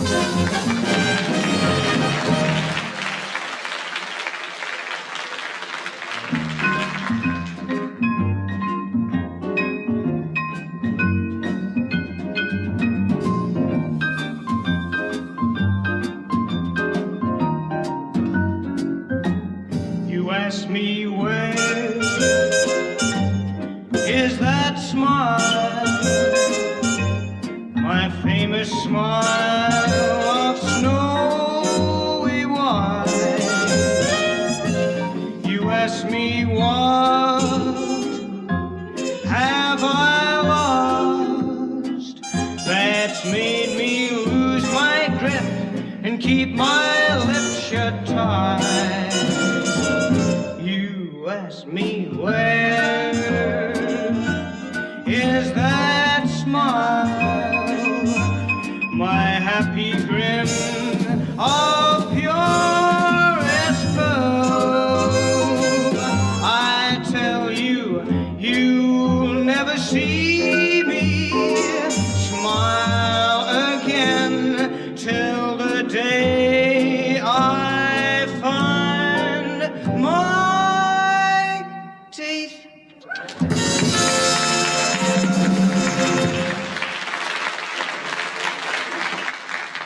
Now, here's adventure, here's romance, here's excitement. Yes, Bellotti. Oh, shut up. Oh, don't be cross. David, don't mind me. Please don't mind me. Just carry on. Ladies and Don't gentlemen, mind we me. present I'll be for ever your... so quiet. I'll be quiet as a mouse. Ladies Quiet and as a gentlemen, we mouse. present for your... There I was, quiet as a mouse. Look, yes. that does it. Yes, I'm not indeed. going on. It's... Oh, go on. You're ever so good. No. I'm your number one fan. No. Say some more. Shan't. I can't, David. Show us your kneecaps. Oh, all right. We present part 3 of our thrilling 6-part series. The Curse of the Flying Wombat! No, I was meant to say that bit. That was my bit. I was supposed to say that.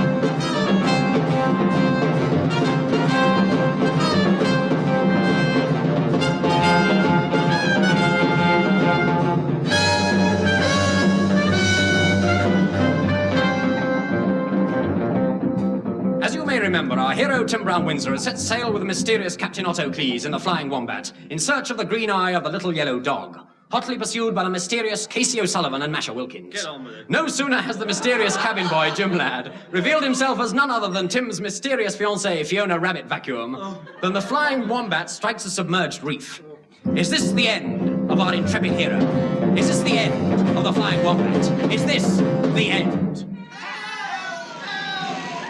Please, please. Hello! We struck a reef. The ship's going down. We're sinking, Captain. We're sinking. How extraordinarily interesting. Precisely a similar thing happened to my great uncle Otto in the English Ocean. Do you know what he did? He made a gigantic rhubarb tart and used it to plug the hole in the vessel. I wish I'd got the recipe with me. But didn't he tell he? No, he went down with the ship. Captain, the water's weak as covers. What shall we do? I'll stand on a chair or something. Look, we gotta do something, Captain. Give us an order. Well, I'll start with a prune cocktail, and then a lobster ice cream, and then a cherry with a mouse in it. After the meal, it was the work of but a moment for the captain to issue the vital order. Full speed ahead, upwards. The great vessel lashed above the rosing waves, and we were saved. A party of men was sent over the side to repair the damage, and soon the reef was as good as new. Then we patched up the hole in the ship. After it was all over, Fiona and I stood side by side in the taffrail, watching the sunset and collecting yacht numbers. Together, we read Sails in the Sunset. It was a touching moment. Touch. Anyway, that night, two men rose silently up to the ship with muffled rollicks. Good grief, they're laughing at anything, isn't it? Who would have guessed that they were the mysterious Casey O'Sullivan and his ruthless henchman, Masha Wilkins? We would have guessed that they were the mysterious Casey O'Sullivan and his ruthless henchman, Masha Wilkins.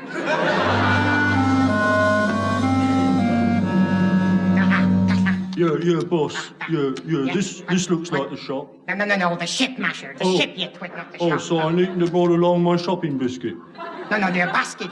Oh, basket, yeah. All right, Masher. Do you know what you've got to do? Yeah, I'll climb aboard, and I'll creep up behind the helmsman, as quiet as a house. No, a mouse. Yeah. So he does not hear my approach, and then when I am behind him, I beat him about the head with my luncheon. No, you truncheon. Oh, yeah. And then I cuddle him senseless. No, you cudgel him. Oh, what a pity. I like cuddling. Next morning at 6 bells, the burly mate, Mr. Hatch, roused the sailors from their hammocks. Ah, ye lubberly swabs, look lively there, ha! To your posts of the double, or I'll keel all the lorry. Jump to it, ye miserable layabouts, ha! And the last one out of bed's a sissy. Ooh, how did you guess? Oh, Mr. Hatch, darling. Yes, Jim lad. Have you seen Mr. Brown-Windsor this morning? No, I can't rightly say as like as how I don't believe I had done see him. Not this morning. I don't remember having seen him, not this... Anyway. No, you can't rightly say it, can you? No. Here I am, Timsy Whimsy, darling. Yoo-hoo! Where are you, Fiona, darling? Yoo-hoo! Over here! But don't call me Fiona, for I must keep my identity a secret. Then why are you wearing a crinoline? So no one can see my frilly knickers. Very well, till tonight then. Goodbye, sweetie pie. Bye-bye, snoodlums. Toodle-pip, precious pooklums. Bye. Bye! Good morning, Brown-Windsor. Good day, Hatch, but you look worried. Why? I'm worried about Jim lad. Why so? Well, have you looked under his crinoline lately?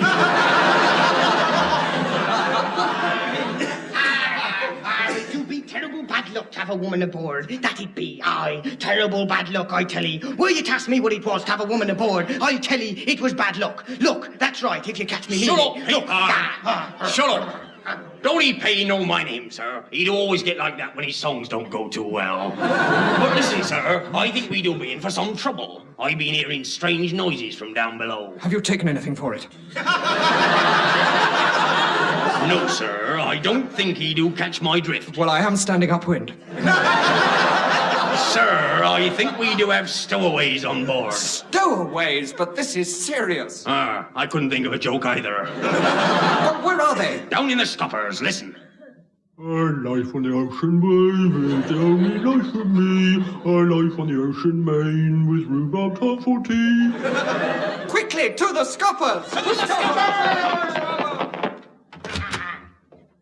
So it's Mr. Brown Windsor. We meet again. You remember me, Casey O'Sullivan. You, Casey O'Sullivan, the man responsible for my ignominious discharge from the Brigade of Guards, the man who forced me to leave the country under a cloud, disgraced in the eyes of my friends and who blackened the name of my family. It was you who caused me thus to spend my 3 long years abroad in shame and disgrace. No, I used to live next door to you in Peckham. Ah, so you did. I'm the king rat.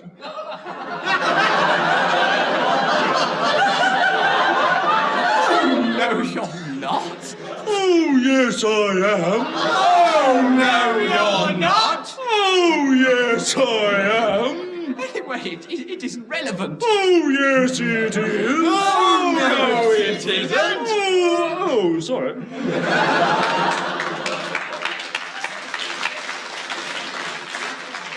Ah, well, that's all over now.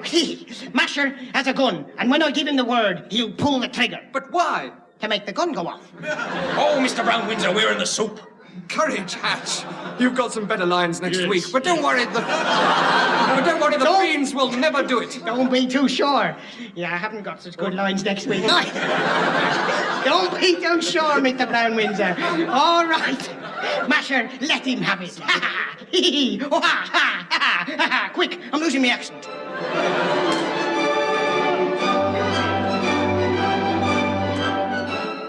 Is this the end of Tim Brown Windsor? Will they dare to pull the trigger? Will Bellotti remember his accent? Will the rhubarb top marketing board step in at the last minute? Why did the wallaby scream at midnight? How does Humphrey Barclay manage to look so young? Send your suggestions to Any Answers, Broadcasting House, Stoke Poges, East 15.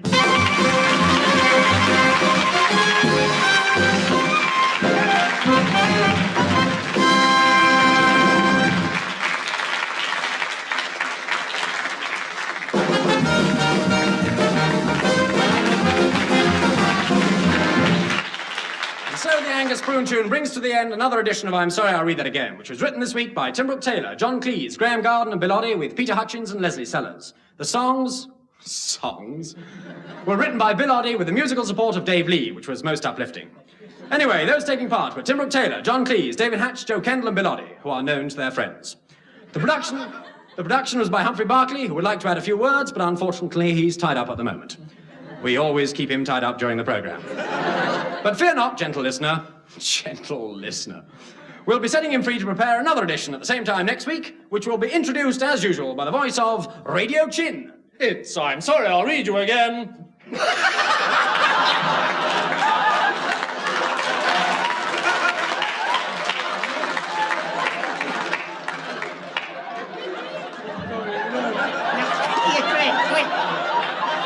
Come on now, get back to the microphone.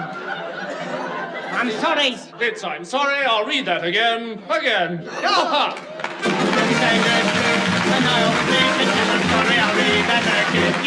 My name is Angus Prune, and I'm sorry I read that again. Get away! I see it in my balls, and I haven't lost what a secret name. My name is Angus Prune, and this is my tune. It's called I-S-I-R-T-A. I'm sorry I'll read that again.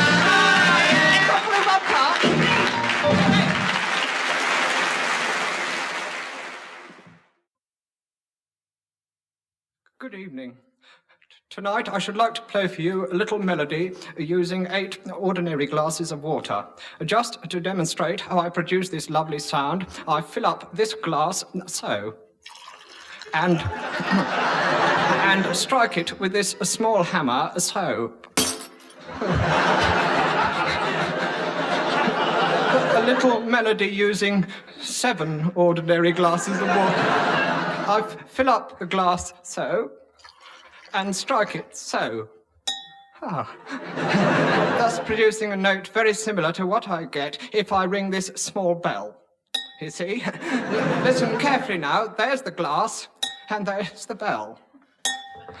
Well, now melody, using 7 ordinary glasses of water. So let's just run up the 8 notes of the scale produced by filling to different levels these 7 ordinary glasses of do, re, mi,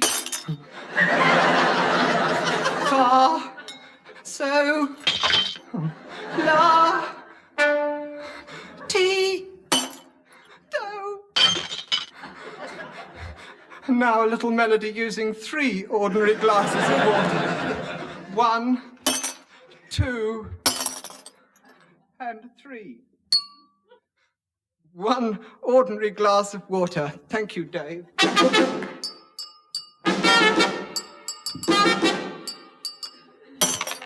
I'm frightfully sorry. I am so sorry. Really, I'm very sorry.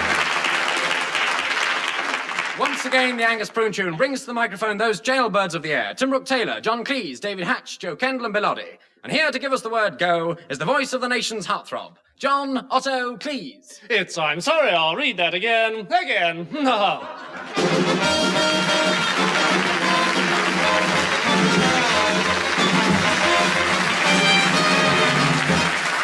We now take you to the International Trade Exhibition in East Germany.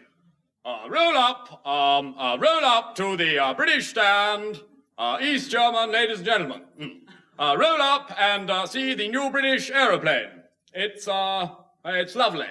You, sir. Yes, you, sir. Hello, sweetheart. Good morning, sir. Good morning, sweetie pie. What are you selling there, honey? Fish and chips? Huh? No. We're selling our new aeroplane, you see. Oh, yes, there it is. It's lovely. It's not as lovely as you are, baby. You really are something. Give me that angel face. How would you like to defect, huh? We could give you a pretty good time. How about it, Sugar? What about that? No. Tell you what, Sugar. How about you come round to my pad this evening, huh? We'll earn a few dollars, have a good time, blue films, lots of spaghetti, maybe you like to defect, huh? No. How'd you like to spy for us then, Sugar Plum? You and your beautiful eyes, go on. No. How would you like to buy a plane? Yes. A nice aeroplane. Yes, for flying.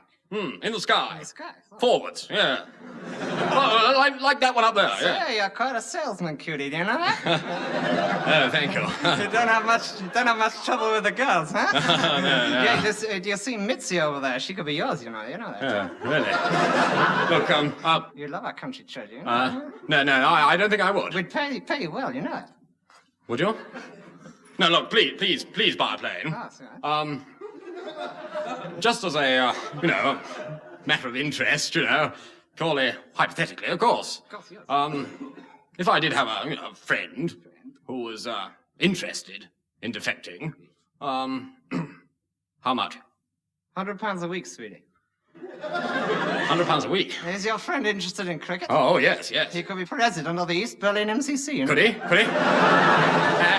And chairman of the test selectors? Of course, we're trying to get cricket in the Olympic Games. Are you? And would he be able to bring his wife? I'm afraid not. Oh, splendid. £100.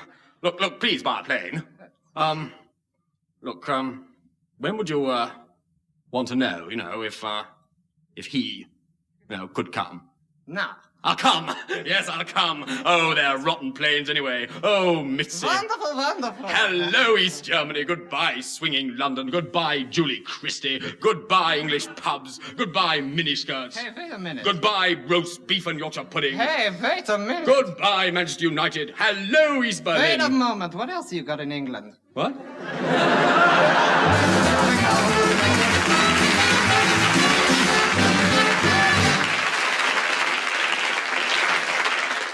We would now like you to imagine a bald little man waddling up to the microphone. We must ask you to imagine it because Bill Oddie is so small he's invisible to the human eye. Take it away, Bill, and don't bother to bring it back.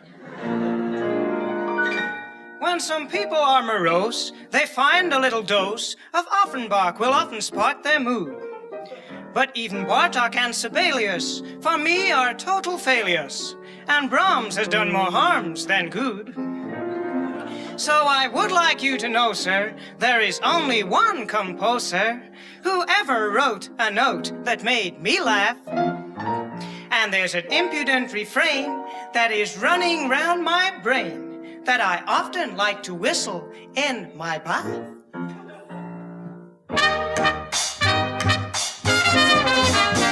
There's a little melody, but it's the only one for me. It's a catchy thing they call Beethoven's Fifth. When you're feeling sad and blue, I will tell you what to do. Grab your old straw hat and sing Beethoven's Fifth. When life is dire, then you require something and sweet and hot. Well, have no fear, look who's here. Beethoven, what do you got? You got a kinky kind of tune, the kind the kids all love to croon. So when you sights around the heights, just take a lift and learn to sing. You love to swing that crazy thing.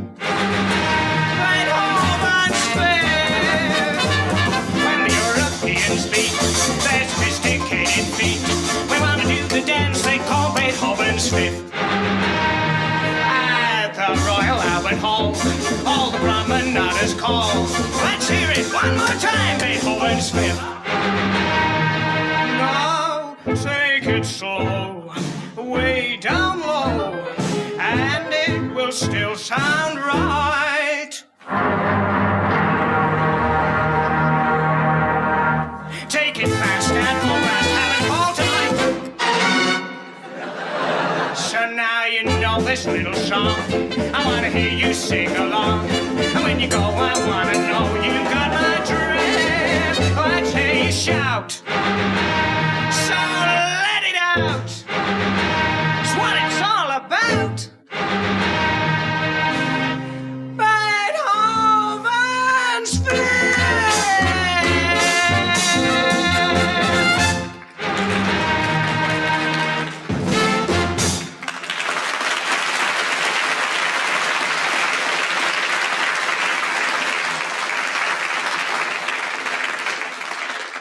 Ladies and gentlemen, we present David Hatch in part 17 of our thrilling adventure serial in 2 parts and 6 episodes. Surely this is usually at the end. Yes, I know, but they're still writing the end of the show. So meanwhile, here is The Curse of the Flying Wombat.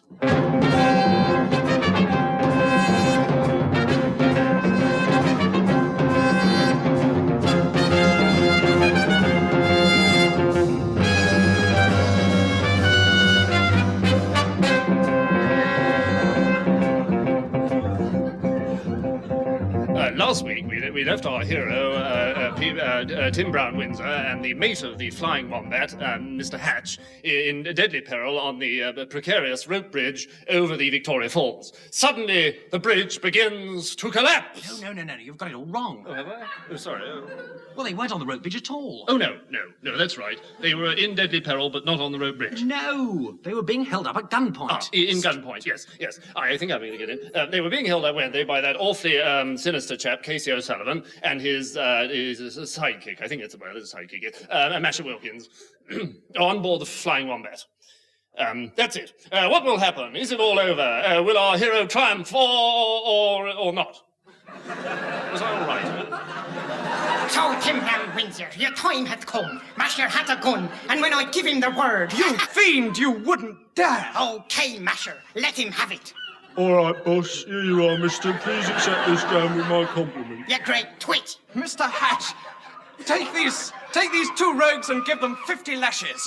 Don't bother. We've bought our own makeup.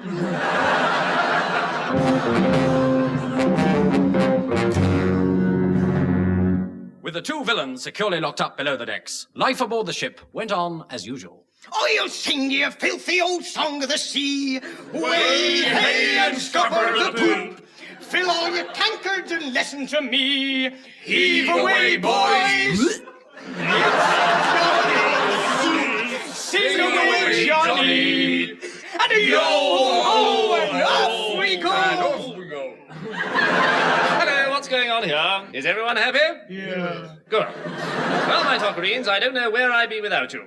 As a matter of fact, I don't know where I am anyway. So I'm pretty sure we're somewhere off the coast of Scotland. Yes, that's where we are. So we'll put into Aberdeen to pick up some supplies and a few more humorous characters, I dare say.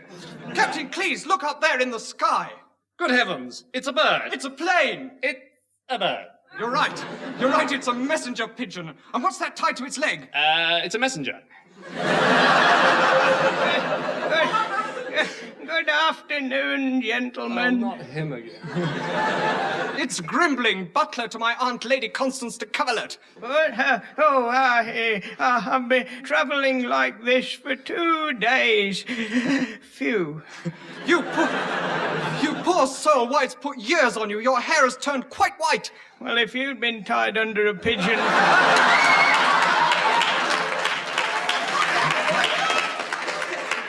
That is a very old and rather unpleasant joke, Grimbling. It was a very old and rather unpleasant pigeon. Be that as it may. Yes, and it what does. news, Grimbling? I've got a message from your aunt, Lady Constance de Coverlet. 2 days aloft was I. Through storm and tempest we flew. The wind blew upon my old grey head. The rain rained upon it, and the snow fell upon it, and the pigeon flew onward, sir. Onward through the storm. But what of the message, Grimbling? I dropped it. Not to worry, though, I remember what it was. Your aunt said she'd be joining you at Aberdeen. Capital. No, that's Edinburgh. Grimbling, kindly remember your place. Bottom of page 3, sir. That is not very funny. Neither was page 2. Aberdeen on the port bow! Thank you, Jim lad. That's all right, but if I don't have more to do next week, I'm not coming, that's all. What's the matter with you? Well, that Humphrey Barclay said I couldn't do any big parts till I had more experience. We all know what that means. I'm surprised the BBC haven't got wise to him already. If I told them some of the things I know, they'd have him back on roundabout for the rest of his life. Oh, well, here we are in Aberdeen. My goodness, that was quick. And here's her ladyship coming up the gangway. Hello, Auntie. Hello, dear boy. How are you? Very well, thank you. We would like to mention at this point that Mr. Brooke-Taylor is playing both Tim Brown-Windsor and Tim Brown-Windsor's aunt. Auntie. I'm sorry, isn't he? In the theatre, they call this versatility. But in the BBC, we call it economy. Let's hear those lines again. Hello, Auntie. Hello, dear boy. How are you? Very well, thank you. Welcome aboard, madam, in my usual voice. Oh, you're too kind, sir. I don't think I've had the pleasure. Liar. This is Captain Cleese, Auntie. Oh, no, I'm sorry, I'll read that again.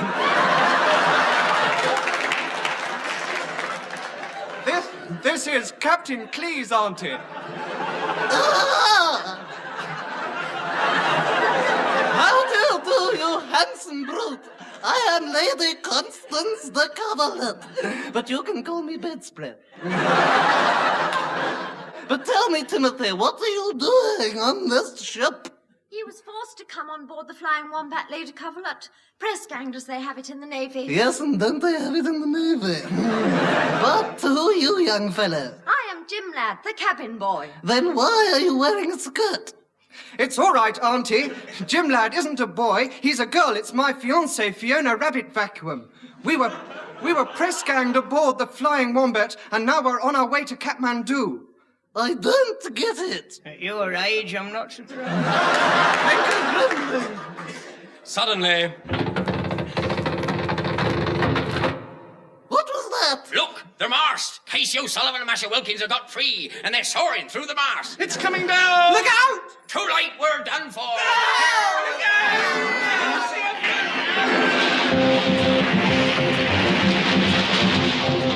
Is this the end for our hero? How can they escape? Will they ever get the green eye of the little yellow god? Oh, yes, I've forgotten about that. Listen again to part 5 of this exciting serial next Monday at 8:30 in the morning. Why at 8:30 in the morning? It's a breakfast cereal.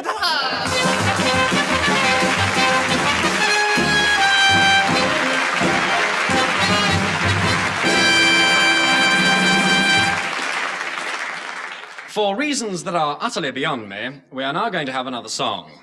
It's madness, I know, but dwarves can turn very nasty if spited. So may I suggest that while Bill Oddie sings, or whatever he does, you amuse yourselves with this problem. Bill Oddie is 1'6". John Cleese is 8'7". Which is normal?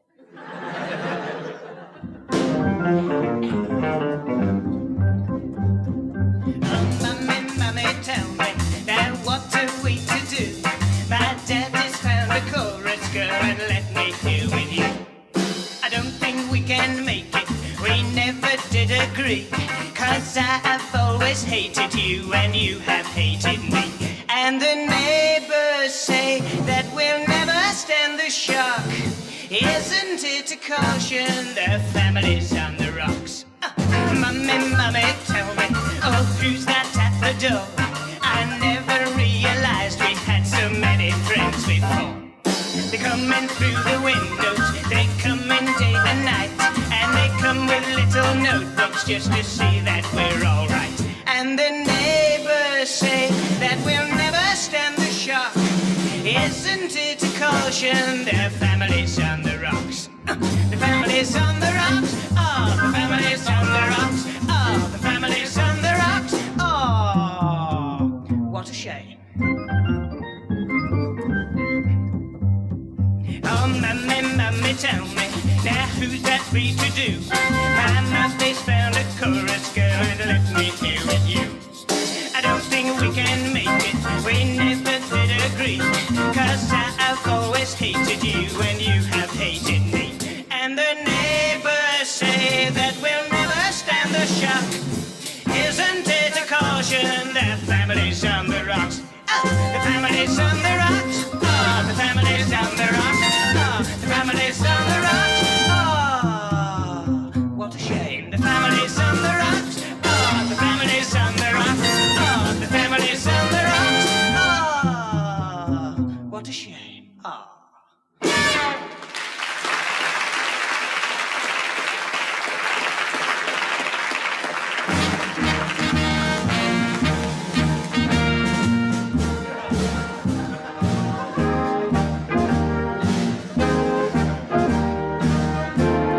Throughout the course of history, the British nation has lightly passed the minutes of our darkest hours and mingled the darker skins amongst our lighter hues. Morning, Hugh.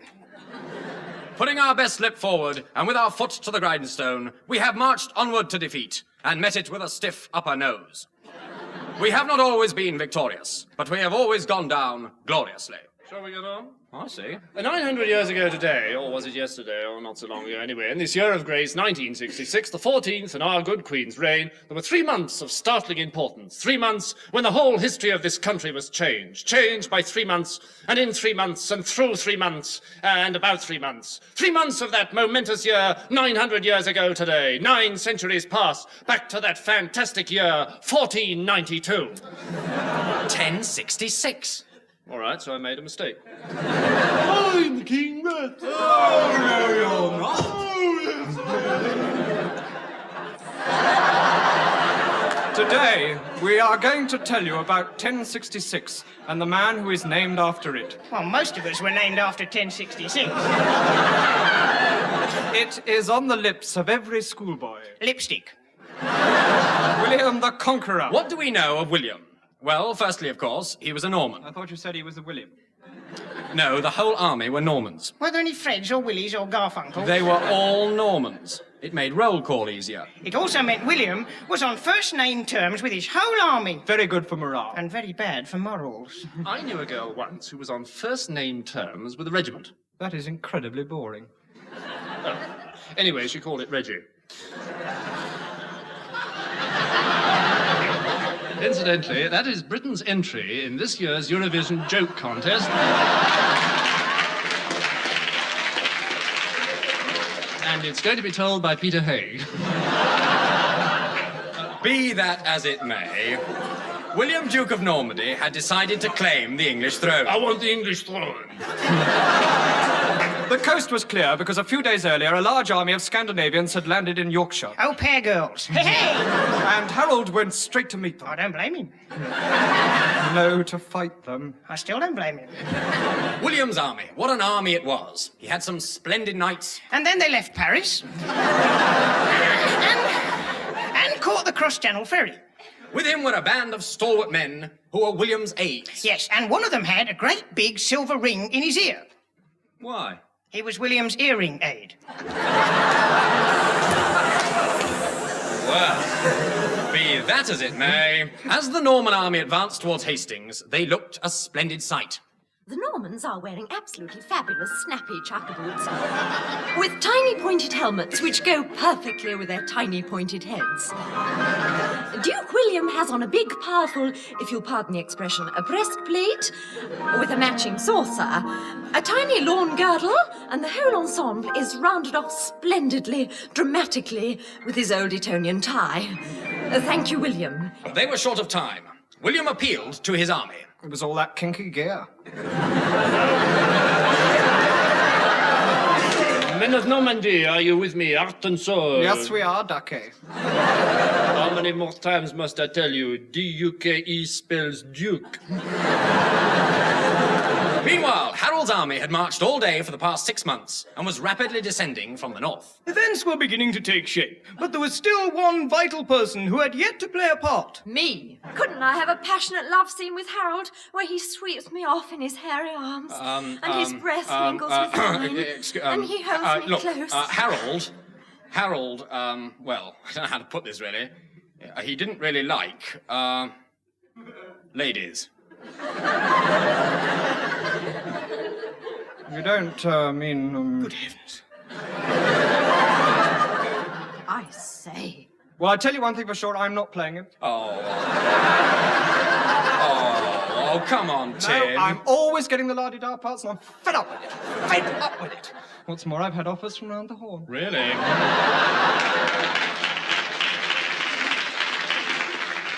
Well, couldn't I have an affair with William? Well, I suppose she could be one of the seamstresses. That's right. She can be patching the royal bedspread and in comes William. Musing on the morrow.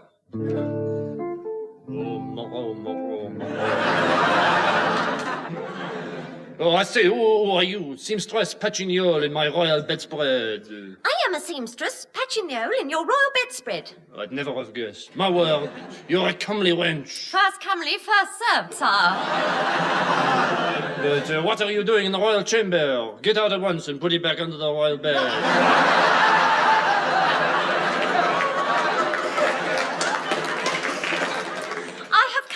You for the tapestry, sire. Well, get weaving. But first, I crave a favor. Anything, my lord and master? See if there's a man under my bed, will you? Not you two. You don't understand. My life is in peril. Oh, what if there turned out to be a man underneath that frock? I should be so lucky. Sorry, but I must ask you to remove all your clothes. Just a routine inspection. This is where we better have a musical fade-out. Dave, a suitable piece of seductive smoothery, please.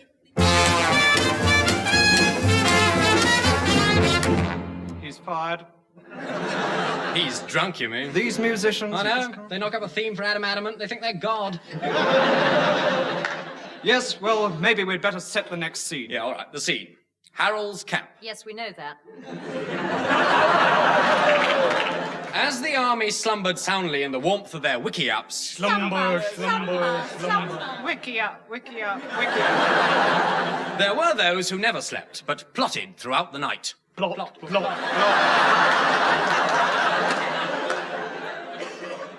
The flight of the eagle has been delayed till the sunken claws of the ferret are crushed. No, that giant panda of the purple pagodas is perpetually baying to look at milk. Yes, please. The roosters are upstairs. I know, I can hear the rats lying. I think we understand each other. Yes, we're both daft. Shh, look. There's Harold. Harold with a stip. Shh, look, there's Harold. Harold. What's Shh, look, there's Harold. Harold, with a stiff upper lisp.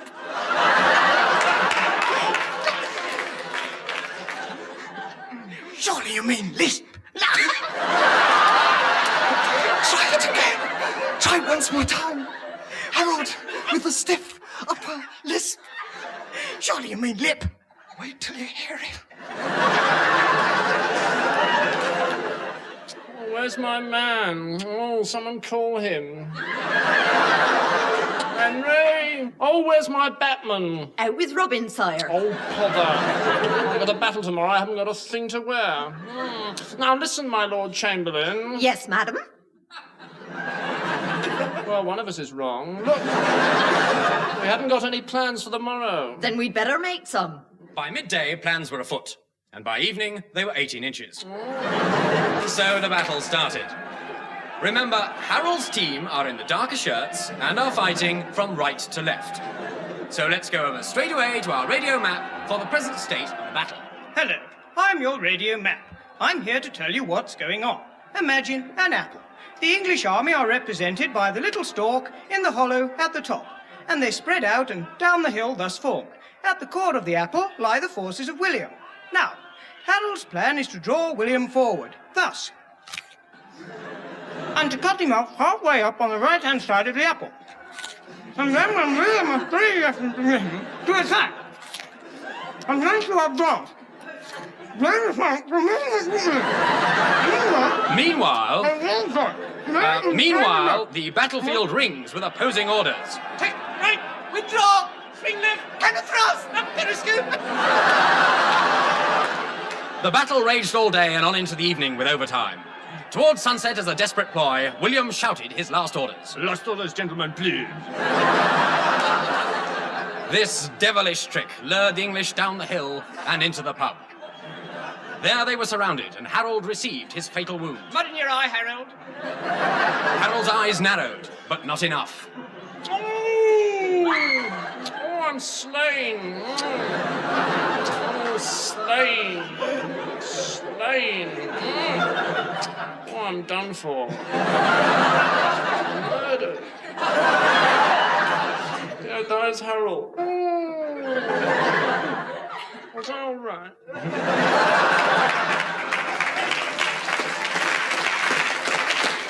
It was all over. William had proved himself a worthy victor. I thought he was Norman. No, he was Victor. And why was he called William? To settle the argument. William had conquered England. Anyway, there it is, and if you'll excuse me, I've got a train to catch.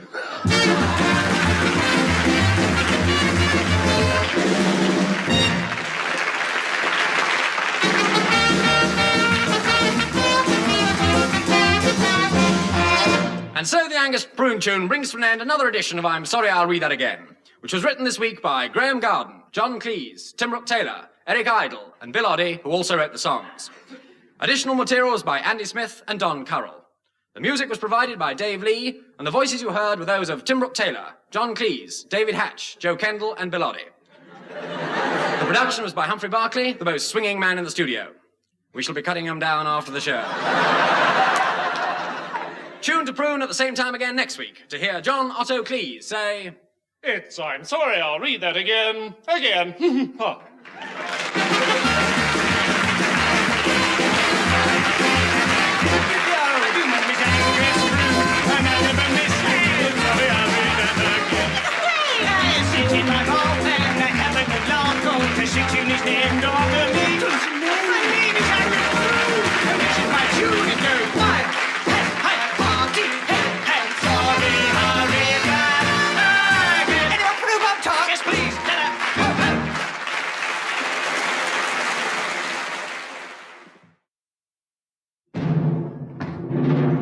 Let's throw tradition out of the window. Let's get rid of the old BBC image. This is the BBC Home Service, and here's... Let's get rid of the old programmes.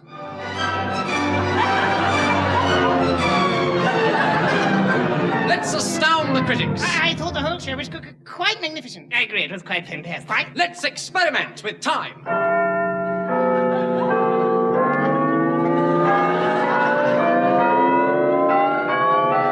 Let's do a whole new show. Nah, let's do I'm Sorry, I'll Read That Again. Oh, okay.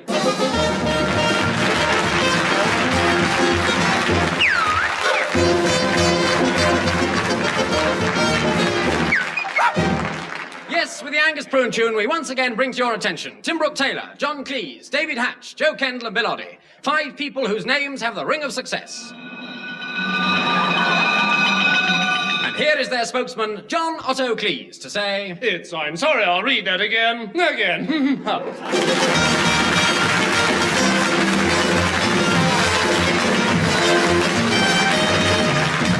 Ladies and gentlemen, we present one of the most thrilling stories of all time. A story to chill your blood and make your feet run loose. Its title... Winnie the Pooh. The Spy with My Cold. It all started when I was called to the chief's office.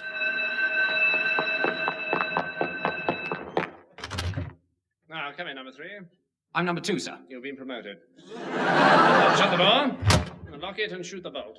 I'm afraid I got some pretty bad news. 5 and 9 are finished. They were caught in a nightclub in Istanbul with 6 and 8. The bill was £1. So you're a ready man. This is an emergency. Repeat, emergency. Emergency, sir. No, I'll repeat emergency. Somebody, or someone posing as somebody, has stolen a march. What exactly does this mean, sir? We shall have to have 2 Februaries.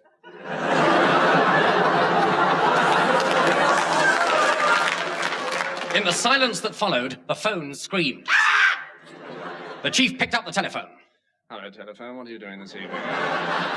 Hello. Give me long distance. 2,000 miles. That'll do. He listened for a minute and then barked some orders into the mouthpiece. Number 3, unless we locate the missing month, the whole economy of this country could be ruined. We've lost a month. We mustn't lose a minute. April found me in France. She'd been looking for me since February. I stayed with April until May and only left her for June. It was leading me nowhere, but it was fun. There was still no trace of the missing month. Then all at once, a clue. The book of the month for March. So, someone had published. Just behind me in the library, I heard an extraordinary conversation. It didn't surprise me. I was listening. Hey, the chocolate-coloured water buffalo is singing to the moon. No, yes. And on the 7th day, the orange gibbon shall walk among us. Get away. Did you turn the oven off? Can't remember. And the pink crocodiles are dancing the dinky two-step. No. And if it takes 7 days, it'll be a week ending. What if I burnt the cakes? You can make a fresh tart. But not whilst the green elephant is trampling through the rhubarb. Hey, come here. Come here. Yes? I've not always been like this, you know. Haven't you? No, I used to be much worse. I believe you. Have some cough mixture. No, thanks. I've already got a cough. Oh. Immediately I realized they had nothing to do with it. I took a plane, but had to give it back. Eventually I took off for far-off exotic places. Hawaii, Bondi, Acapulco, Bilston. But it was in America that things took a sudden turn. In fact, at Harvard. I say, look at that cookie professor wearing the Dior BA gown. But what's that on his head? A mortar board. Concrete evidence at last. Good heavens, why, that's Professor Nagila of Harvard University. So that was Harvard Nagila. He traveled everywhere with a woman he called his wife, Mrs. Nagila. The professor was taking a slug of whiskey. Who put this slug in my whiskey? Answer the door. What was the question? I entered the room. The professor sat at a rude table. I ignored it. To his left sat the woman nursing a gun. Go to sleep, revolver. Go to sleep, my dear. You've got nothing on me, bud. I'll beat the pants off you. Then I noticed his shirt. It was made from hair. March hair. Oh, stop doing that. And his trousers, they were mohair. And on his head, even mohair. I now had the material to expose him. Nagila, I must warn you that the trousers you are wearing may be taken down and used in evidence against you. Right, shall we go? May I have a wash? Why? Then I'll come clean. In his office, the district attorney looked quizzically at me. I'm beginning to get a little worried about it. Will you prefer charges? I'd prefer not to. All right, Nagila, why did you steal a march? I wanted to ruin the boat race and prevent the last Grand National at Aintree. Worthy causes. But we're still missing one thing. Open that box. What's in it? The march. And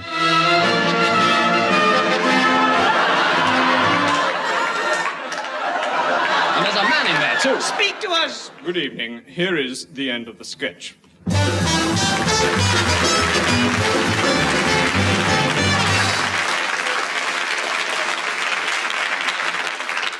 For our tea time talk today, we have with us Clint St. Arthur Fitzgibbon, who is talking to Mrs. Edith Lintle. Mrs. Lintle, you are the lady chairman of a society in Cheltenham which calls itself the Gentlewoman's Protection Action Group. Yes, I know. Yeah, well, of course you do, yes. Now, why do you feel there's a need for a Gentlewoman's Protection Action Group? Well, the good women of Cheltenham, there are 3 of us, were terrified terrified because of the recent increase in violence and hooliganism. We were terrified of being beaten with large sticks and thrashed about the head. But is there much of that in Cheltenham? No, but we'd be even more terrified if there were. And we'd also be beaten with large sticks and thrashed about the head. Yes, I see. Well, what methods do you use to protect yourself? Well, one of our devices is this poison ivy brooch. We thrust it at the hooligan, and it brings him out in a terrible rash. Yes, well, but surely that doesn't work very quickly. No, but it is useful if you're being attacked over 2 or 3 days. I see. And then we have this fountain pen. But that looks just like an ordinary fountain pen. It is an ordinary fountain pen. That is clever. What do you use it for? For taking down the name and address of the thug. Or for sketching his likeness. Or for poking his eyes out. Fascinating. And then we have this handbag. Which is an ordinary handbag. Which lets out into 20 square feet of gorilla netting. Gorilla netting? Oh, yes, we brought that in when we started our Gorillas Anonymous. What was that? I didn't hear anything. You're imagining things, young man. Gorillas Anonymous. So that anyone who thinks they've gorilla chasing them can ring up and we tell them not to panic and reassure them. Then we rush round and beat up the gorilla with pointed sticks and flamethrowers. Don't do that again. What? You raised your finger as if you were about to strike me. That was a grunt. You're a gorilla, aren't you? I am not a gorilla. Yes, you are. Look at those arms and legs and teeth. Oh, all right. I am a gorilla. At last.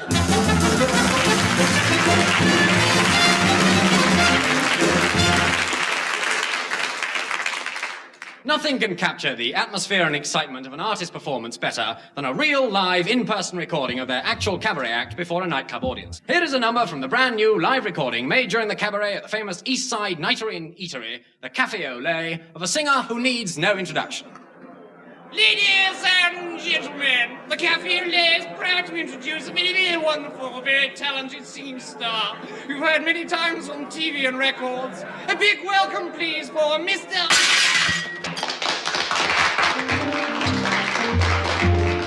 It's 2:45. There's no one in the place. Table 16, waiter. I'm sorry, sir, but we're full up.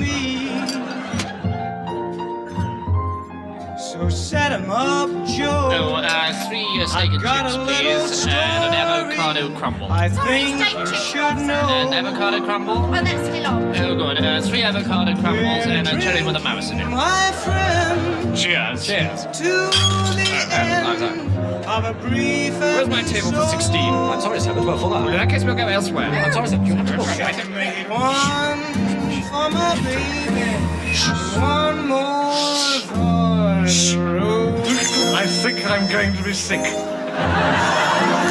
Excuse me, sir. We are trying to do a recording here. What? We are trying to do a recording. Buddy, buddy, I said being recorded. What is? The singer is being recorded. He's being recorded. I'll be as quiet as a mouse. Who is it anyway? It's being recorded. Well, that's how it goes. 3 avocados coming up.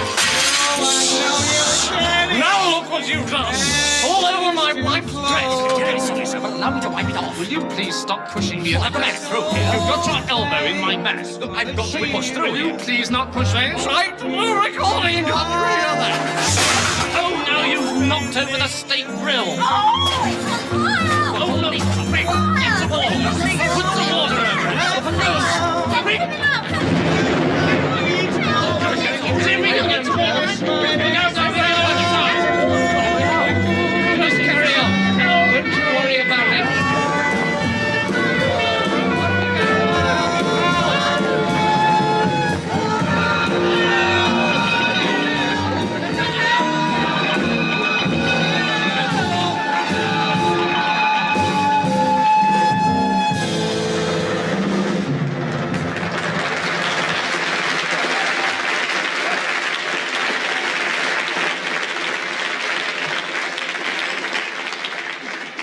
The Prime Minister is appealing in this week's Good Cause. Do you think so? He appeals on behalf of the Distressed Bumblebees Association. Good evening. On behalf of the Distressed Bumblebees Association, or if you're a bumblebee, buzz buzz. Now, I'd like to start on a personal note. Right, now let's be dynamic. There are some people all over the world, in fact there are millions of people all over the world, but some of them, and I mention no names for the moment, think I have no sense of humour. Nonsense. We have a lot of laughs in the government, George Brown to name but one. and I can take a laugh as well as the next man. And the next man is, of course, George Brown. But seriously, the other day I was grilling Frank Cousins dynamically, as a vigorous leader should, when he accidentally jumped out of the window. And I laughed. So you see, I can get fun out of life, even with a tough job of guiding Britain into the economic crisis. But bumblebees don't get much fun out of life. I believe it was William Shakespeare or Jim Callaghan who said, busy, busy, busy bee, busy, busy, busy. Busy, busy is the bee. Busy, busy, is he? And there's something in that. Somewhere. Please, next time you think of poverty on a payday in a tube train or on a bus, say aloud to yourself, bumblebee, and you'll be surprised at the new way people will look at you. Now, send all contributions, however large, to the Distressed Bumblebees Association, care of Harold Wilson, spelt Keynsham. And remember, bumblebees and I have one thing in common. We're always trying to sting you for something or other. Good night.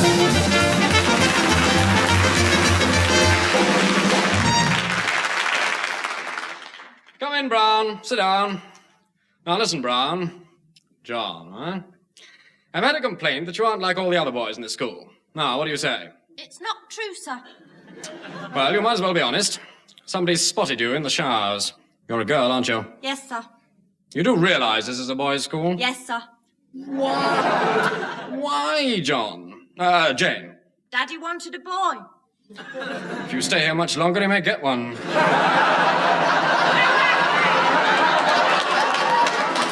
Now, look, I know you've done very well. I know you're captain of rugger. But you'll have to leave. Then I'm no longer head boy, sir. No, John. Jane. No, I'm afraid not. It'll be a big shock to Mummy, sir. Didn't anybody tell her? Well, she's very sensitive. Daddy didn't want to make her go through it all again. Well, you'll have to tell her. And you'll have to give up boxing. Damn it, we shall all miss you, John. Now, Jane. But a rule's a rule. How old are you now? 18, sir. Well, rules aren't everything, of course. I've changed a lot since I first came, sir. Yes, you have. Well, come away with me, John. Now, Jane, for the halls. What about your wife? No, she'll be all right. The chemistry master will take care of her. Marriage? No, acid. I'm not sure if I can. It's not true about Matron and me, you know. We are living together. I'll give her up for you, though. I don't want her, sir. Ah, well.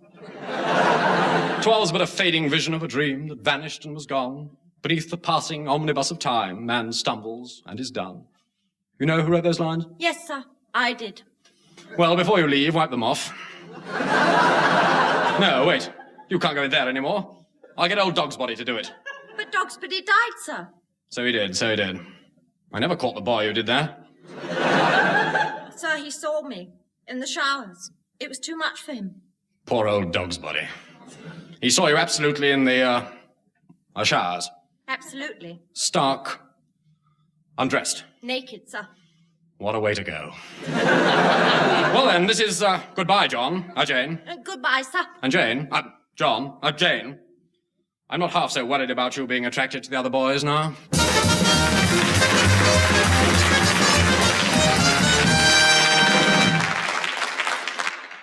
Men at work. Today we interview PC Herbert Platt, actually on duty during the rush hour in the high street of Weston-super-Mare. Platt! PC Platt, hello there, I can't get out to you. Oh, hang on, I'll just stop him. Stop!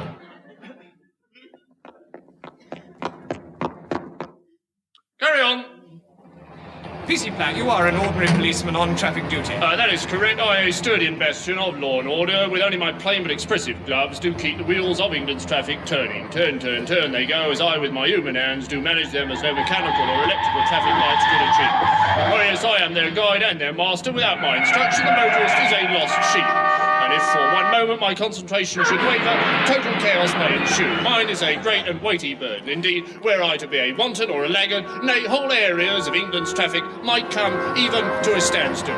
You've been at it for many years, I imagine. I know, this is my first time at it, actually. Hadn't you better get rid of this lot? Ah, yes. So watch closely, as with one imperious gesture, I bring these in from the right. No, wait a moment. No, these from sorry. First these from the left. No, don't start. Allow me.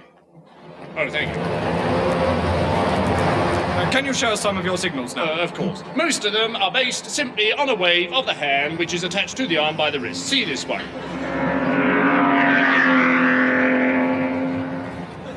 What happened? He waved back.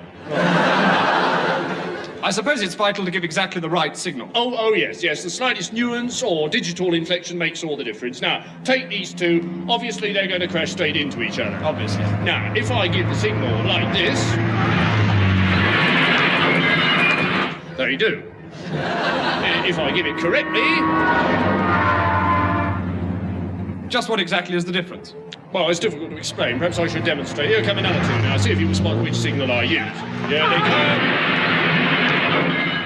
The wrong one. Quite correct. And do you think there are enough good drivers around? Oh, yes. I shall take it upon myself to test their reactions a little. For example, I see a car coming over there, so I carefully position myself on the island in front of this keep left sign. Then I wait till he's almost on top of me, and then I step aside, giving the appropriate indication to the driver to keep left. Now, left to full.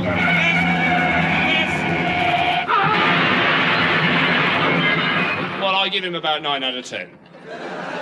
9 out of 10? Well, he nearly made it. Of course, it's impossible if I leave it that late. Well, thank you. You seem to have a little more traffic building up now. Yeah, so I'm afraid that's not my problem. My time's up. It's my tea break. Now, I wonder if you'd mind holding this lot up while I get off the island. Certainly. Stop now, please. Thank you.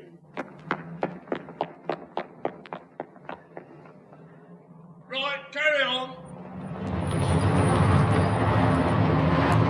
Help! Get me off! Help!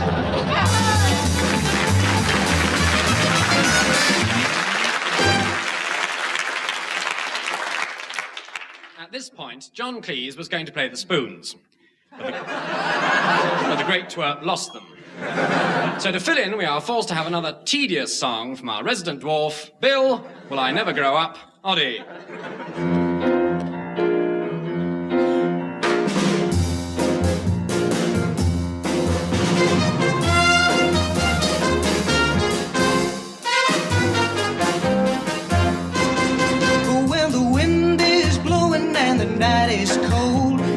Radiator's frozen dry. Well, then I run right over to my baby's arms, 'cause I can get myself a free supply.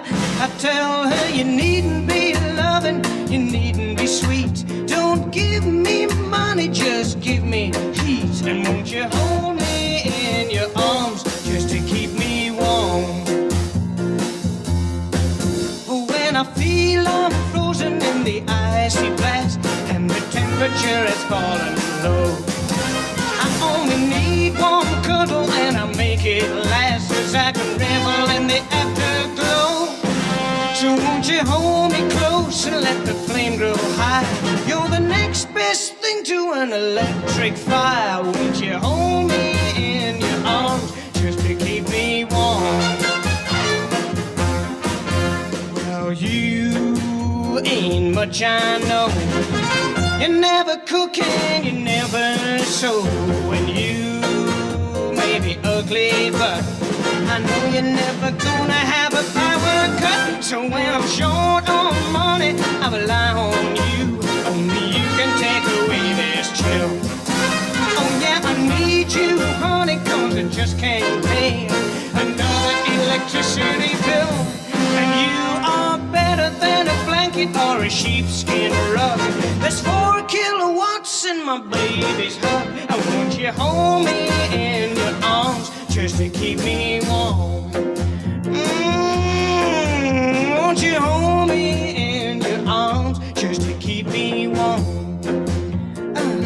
on now. Won't you hold me in your arms just to keep me warm?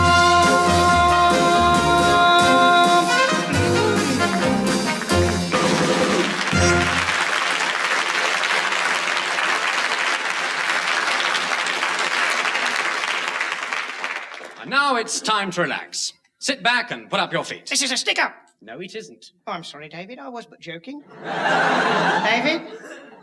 Oh. Well, time now for the next thrilling installment of our adventure serial, The Curse of the Flying Wombat.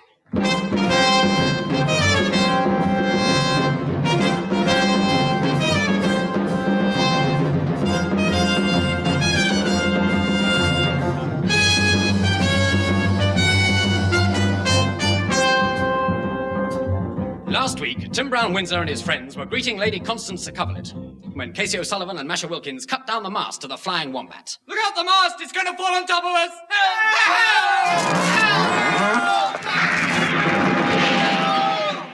Missed. In the confusion, the villains made their getaway, but in their haste, they left behind them an important clue. Kind of stoat, 6 letters. It could lead us to the hiding place, the Green Eye, the Little Yellow God. In which case, Casey O'Sullivan and his henchman, Masha Wilkins, have been wasting their time. And Maisie Robinson was telling the truth, in spite of the pig.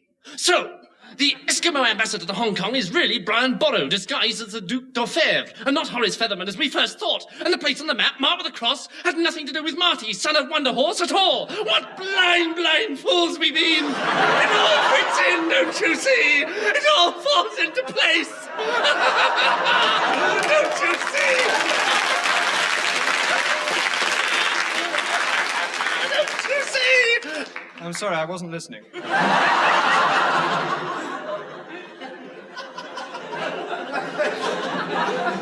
There's still one thing that bothers me. What's that? Indigestion. Excuse me, Captain. Please. What was that? It's me, Grimbling. Why? I've got indigestion too. Well, what is it, Grimling? It's Lady Constance de Coverlet. She says she would like you to come and see her below. I've already seen it.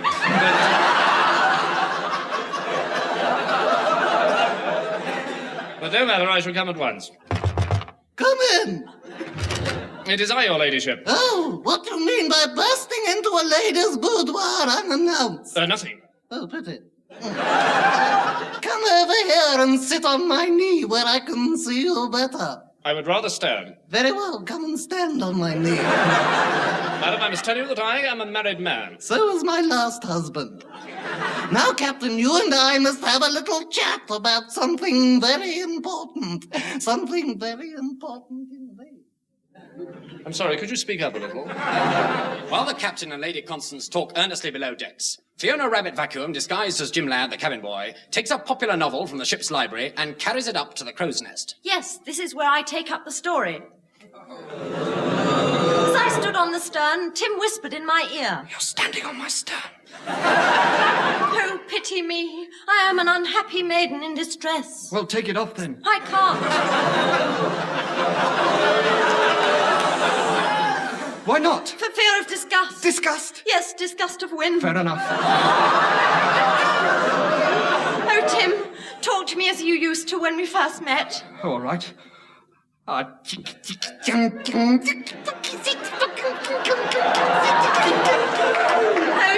you're so manly. Yes. You're so handsome. Yes. Devilishly good-looking, so rugged, so strong. Oh, yes. You're so devil-may-care, you're so brave. Yes. You're wonderful. Did you write this? Yes. And I'm so plain. Yes. Ugly. Yes. Characterless and boring. Yes. Did you write that too? Yes. I never could write for women. Oh, Fiona, look up there at that seagull flying high in the air, free from all cares and woes, swooping gracefully over the water, climbing up higher and higher, wheeling into the wind as carefree as could be. Got it.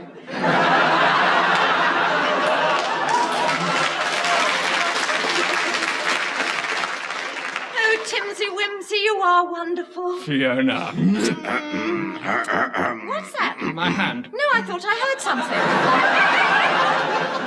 I'm not interrupting anything, am I? No, we've gone about as far as we can on radio. Excuse I, sir, but was it you who just shot that albatross with a rifle? Oh, I thought it was a seagull. No, sir, it was a rifle. A seagull don't make so much noise when it's fired. I've never heard of a seagull being fired. That's because they don't make much noise.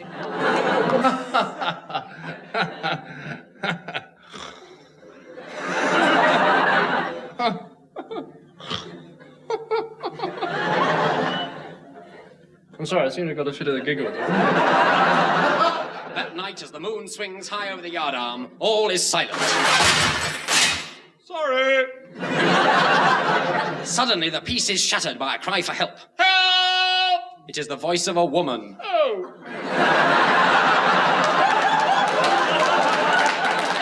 The sound brings Tim Brown-Windsor from his bunk. What was that? It was me saying the sound brings Tim Brown-Windsor from his bunk. Help! Help me, someone! Somebody help me, help! I'm being kidnapped in the dead of night by mysterious stranger! Please help me, help! Help! I'm being kidnapped! I'm being kidnapped! Quickly, she's being kidnapped. In an instant, the ship was pandemonium. The captain immediately dispatched Grimling. Grimling, take that. Oh, you're too kind, sir. Eek, crumple, slump. He's dead. I say, was that meant to happen? I don't know. Hey, wait a moment, he's got something on the next page. Look, if you'd only have the manners to let me finish what I was saying. The captain immediately dispatched Grimling to see what was happening. Oh, how boring. And before you could say popple cattle, popple... Anyway, he was back jolly soon. Oh, sir, there's 3 enormous kangaroos down in the hold, sir, and they're all wearing bowler hats and cami knickers and singing selections from Gilbert and Sullivan and abducting Jim Lad. Yes. Grimling, you're lying again. No, sir, I'm standing. I'm very small, sir. Jim Lad is in mortal danger. Quickly, after the blackguard! After them! After them! Who is the mysterious villain who is abducting Fiona Thingboot Wallop? Who can save her now? Oh, what? Is this the end? How does Humphrey Barclay manage to look so young? Do you dare to listen to next week's exciting episode? Do the BBC dare to broadcast it?